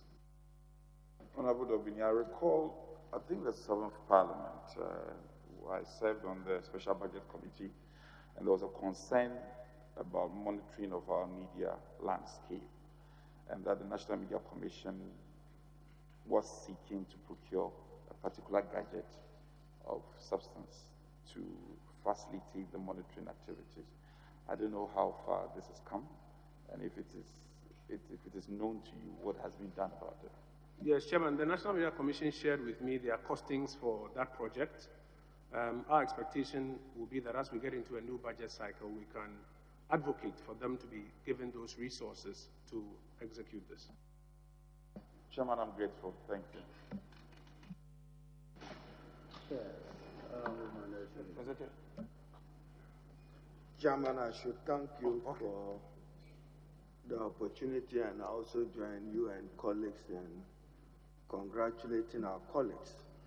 But just taking it from where the Honorable Muntaka ended, Oval Microfinance Limited, you have a legal background. You have a legal background and have studied corporate law. Is it not the case that in many instances that companies have to borrow, it is supported by 2 resolutions, including shareholders' resolutions as a practice? Chairman, I think it's a direct test rather. There may be some exigent circumstances depending on ticket levels that may go up, but I think normally that's a director's job. Yes, I say board resolution and shareholder resolution. I'm just finding out. Chairman, my corporate law knowledge is that mostly it's board resolution, but depending if it's some extraordinary escalated matter. You are a member of the Presidential Task Force on COVID, as you indicated. Yes. The government procured a number of PPEs. Is that the case? Yes. Can you just share with this committee how much it costs procuring a mask from your ministry? Just mask. How much did you pay for it? Chairman, unfortunately, I don't have the per unit cost of a mask as I sit here before you. It's something I can find out. You undertook procurement for procurement of PPEs. I'm aware of that. Who, me personally? No, the ministry and the Presidential Task Force and other stakeholders. Yes, but I personally do not know the cost per unit of a mask. Perhaps the persons who are at the forefront of the procurement exercises will know. So your ministry didn't procure masks? Chairman, my ministry procured masks. At what cost did you procure unit cost of the mask? Chairman, I can fetch that and then make that available to the committee. I don't have Chairman would need that evidence of how much it costs procuring a mask for the state so that we compare it to other procurement process. That's nose mask. Did you procure other PPEs other than the mask? Not to my recollection. I recall that I think journalists and ISD staff at a point, some provision was made for them, but I don't have any further recollections. All right, thank you. In an answer to an earlier question, you were emphatic that you took over affairs of the ministry in 2019. Your handing over records says it differently. Which should we rely on? I see that in a page, and I have it here. Handing over Ministry of Information 2020.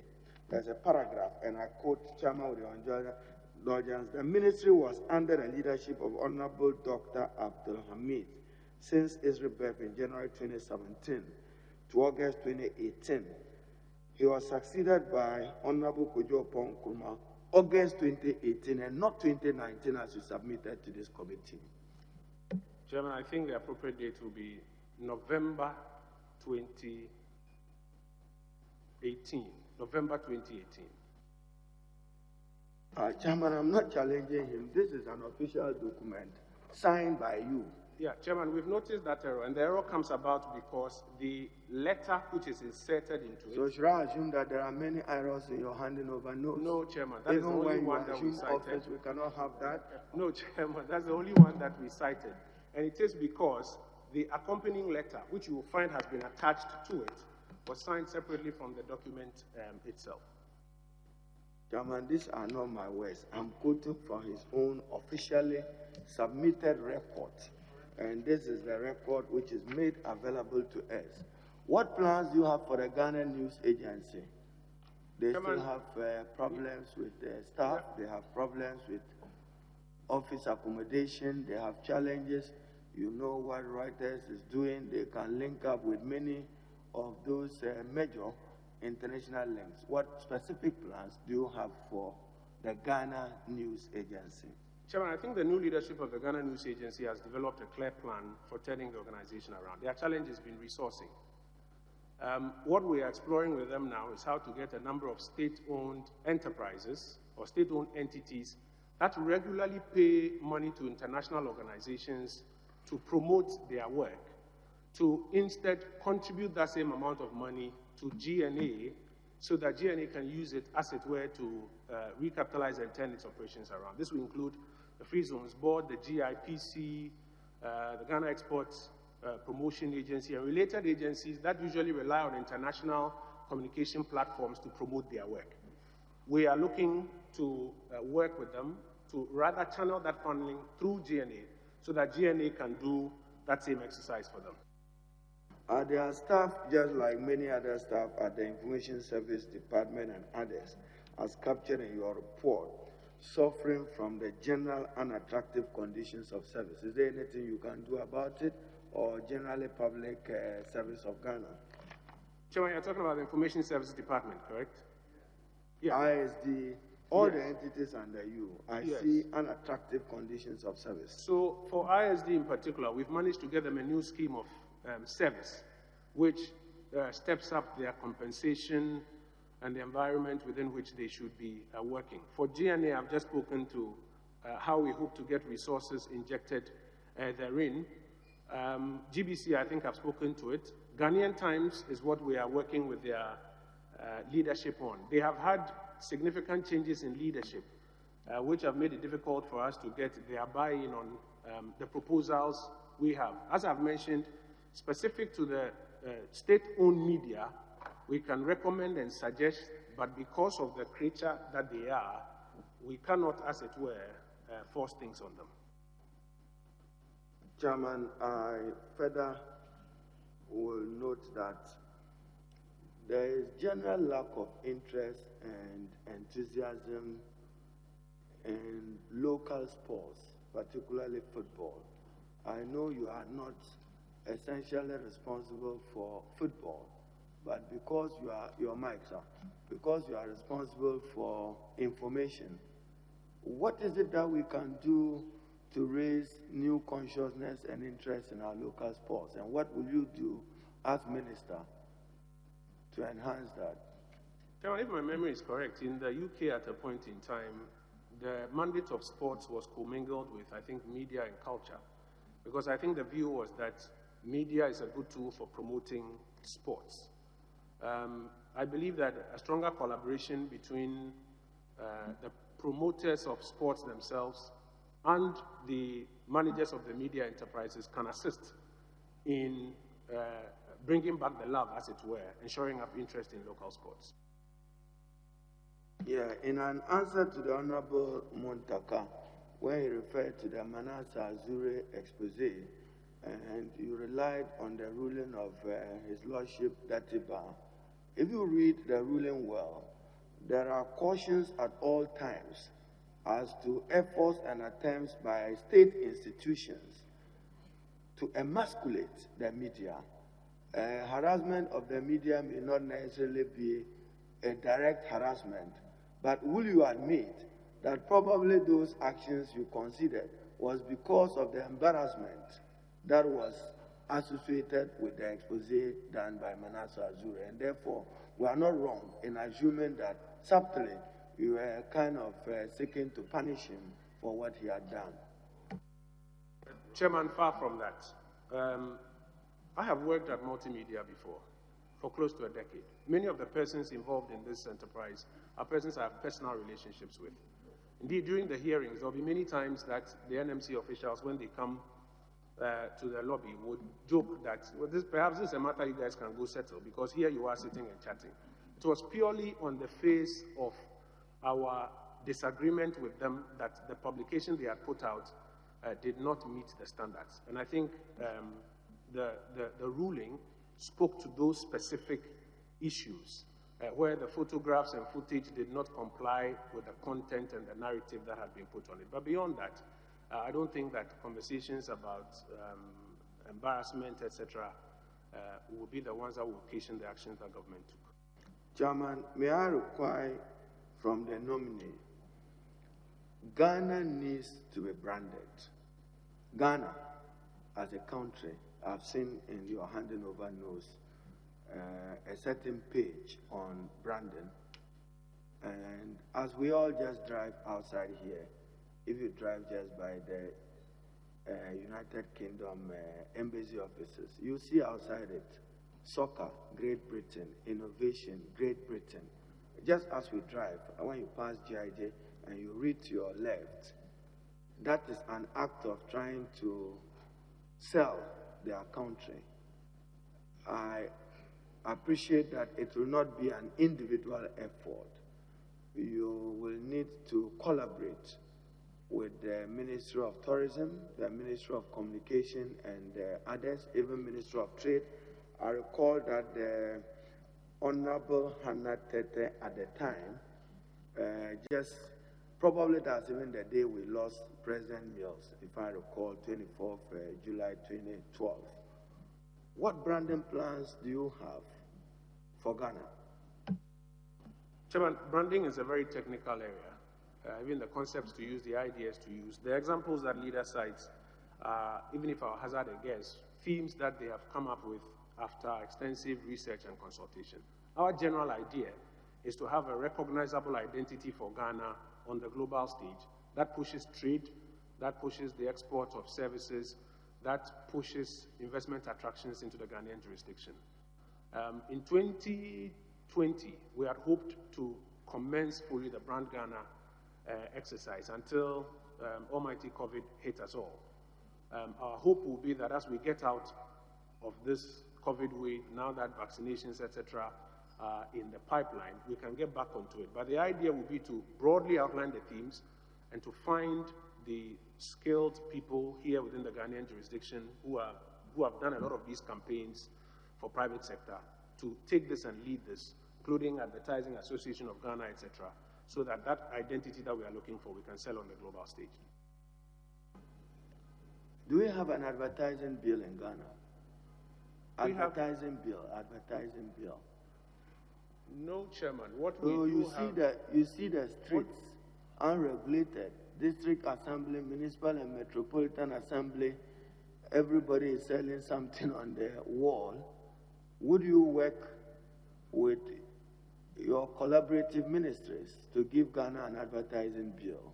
So, Chairman, in an answer to an earlier question, I mentioned that I've seen the first draft, but it was withdrawn by the AAG to tidy up, and I'll be more than happy to support them and work with the minister responsible for trade so that it sees the light of day. But, Chairman, on the south side, there are some of the other issues that the local authorities can also help regulate, including indiscriminate posting of bills, etc., or medians at the local level. That can also be handled in the interim at the local level. Thank you. Have you visited any local FM station belonging to GBC outside Accra as minister?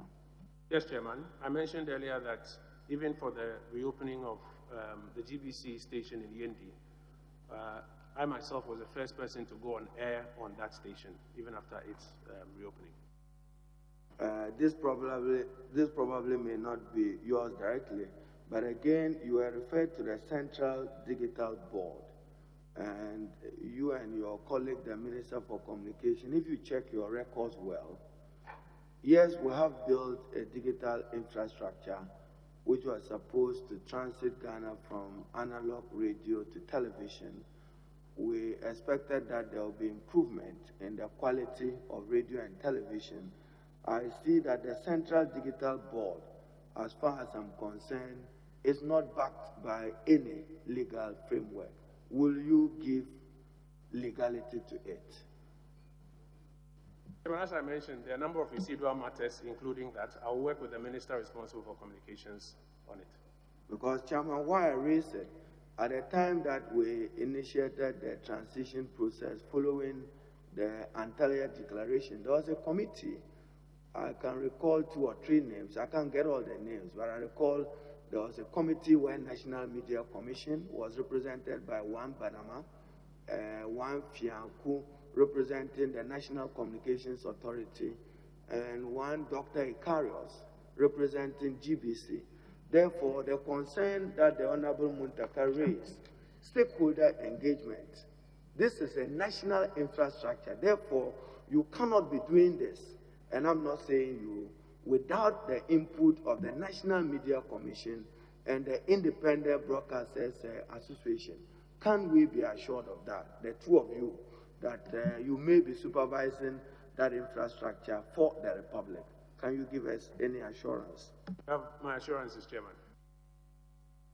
Chairman, I can understand that my colleague has been commended.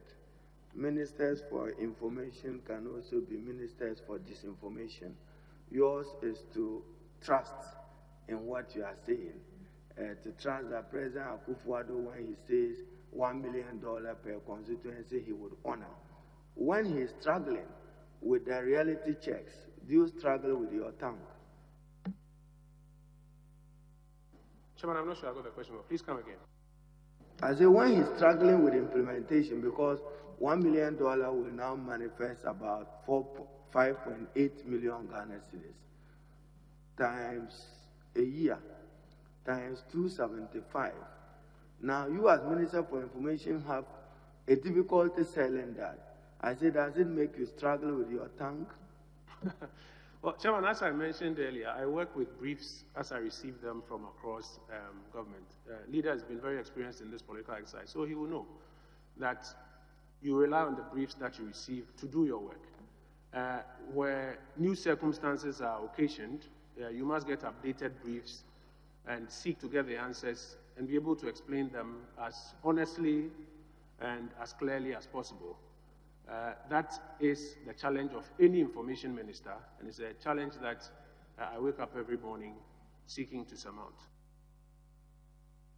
You recall the events of 14th August 2020, Papa, you remember that? Yes, Chairman, I do. And you now will recall why I raised fundamental objection to your use of the language. We hold these offices in public trust. And there is a parliamentary debate, I'm holding the Hansard here, on a motion of the government of Ghana seeking to monetize its mineral royalties of up to $1 billion US. Fiduciary duty. Then you sought to reduce this to a triple, $1 billion US, and your debate is about an innuendo which is shared in social media. What do you have to say to this? Chairman, as leader will recall, on that fateful evening, when his objection was raised, you were in the chair.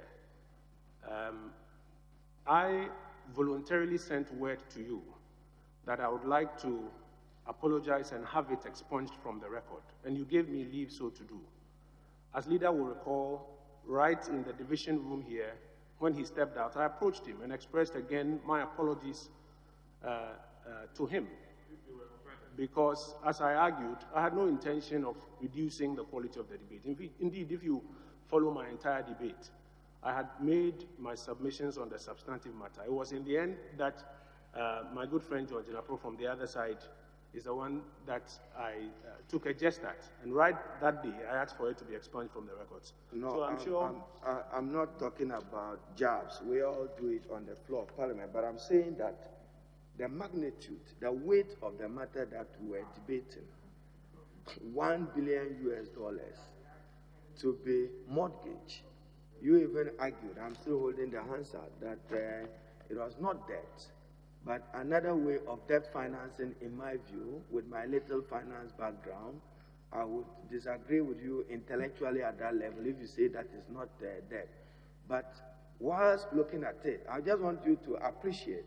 I heard some Ghanaians took me on, they took you on. Momentarily, you cannot, in public service, $1 billion US, then you are talking about who does what in social media. I'm just explaining to you what my emotional offense was. Chairman, I hear leader loud and clear, but he will recall that even on that day, he didn't have to explain it to me. But I went to him to express to him that I did not intend to derail the debate in any way.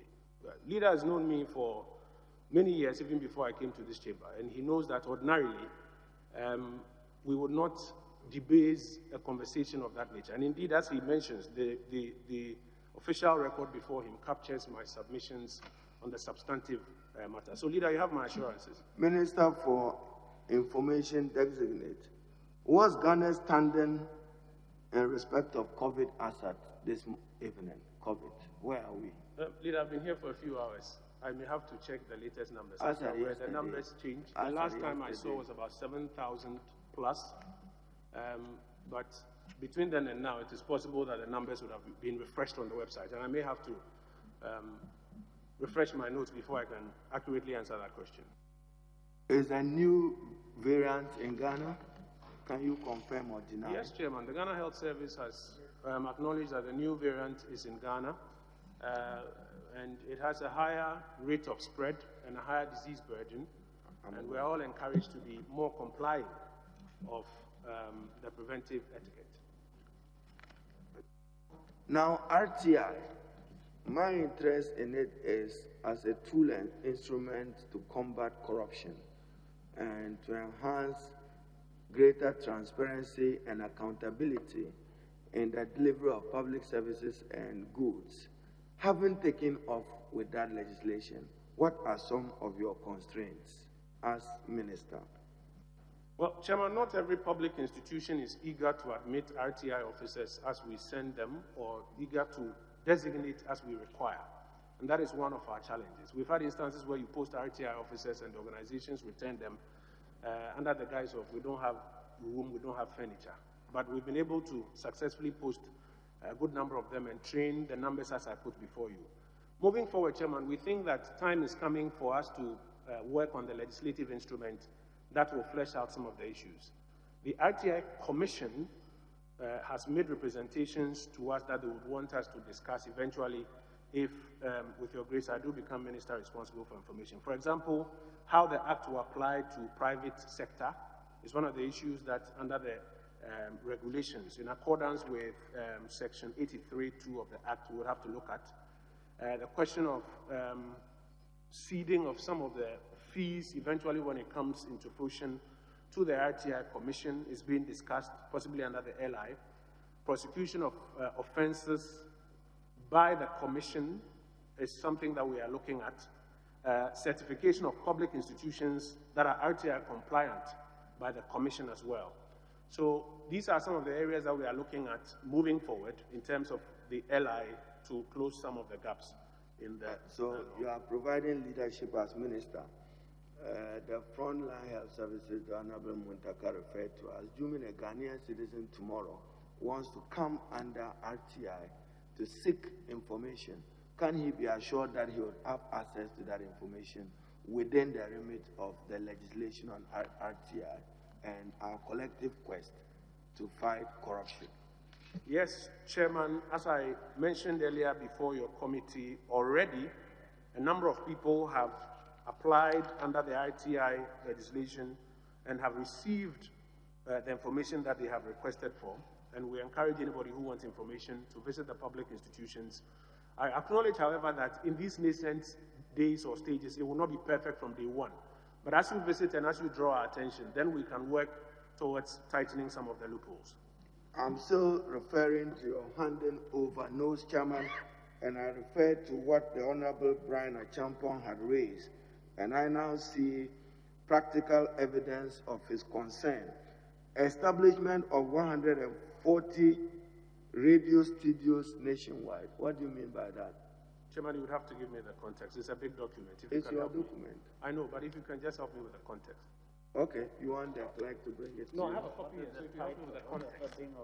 The GSGA 2 identified issues from performance review and profile. Chairman, which page are you referring to, sir?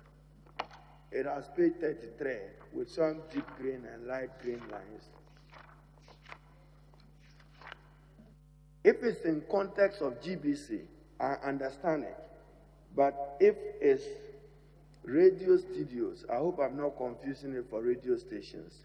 If the studio, because I'm not aware that GBC has 140 radio stations across the country. So what is this seeking to achieve? It's Minister of Information handing over notes, volume 2020. Just this.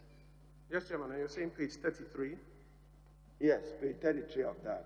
Summary of key development issues under the thematic areas of GDA 2.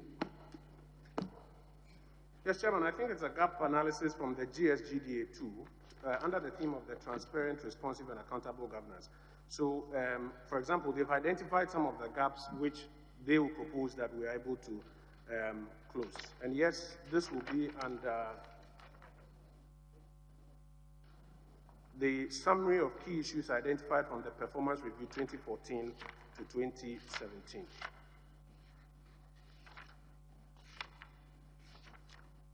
All right, thank you. Chairman, I should be concluding. And I'll conclude relying on a quote that the Honorable Obi Amwa and my good self earlier referred to. And in your answer, you were emphatic.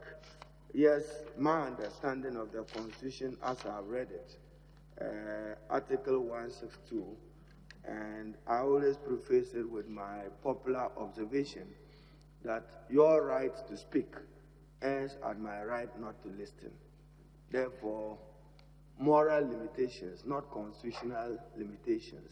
Now, in your answer to the Honorable Mahama, Moral limitations. yes, in your answer to the Honorable Mahama Ayarga earlier on, when you started, you said constitutional censorship that can send shivers to persons who may not understand what your real intent is.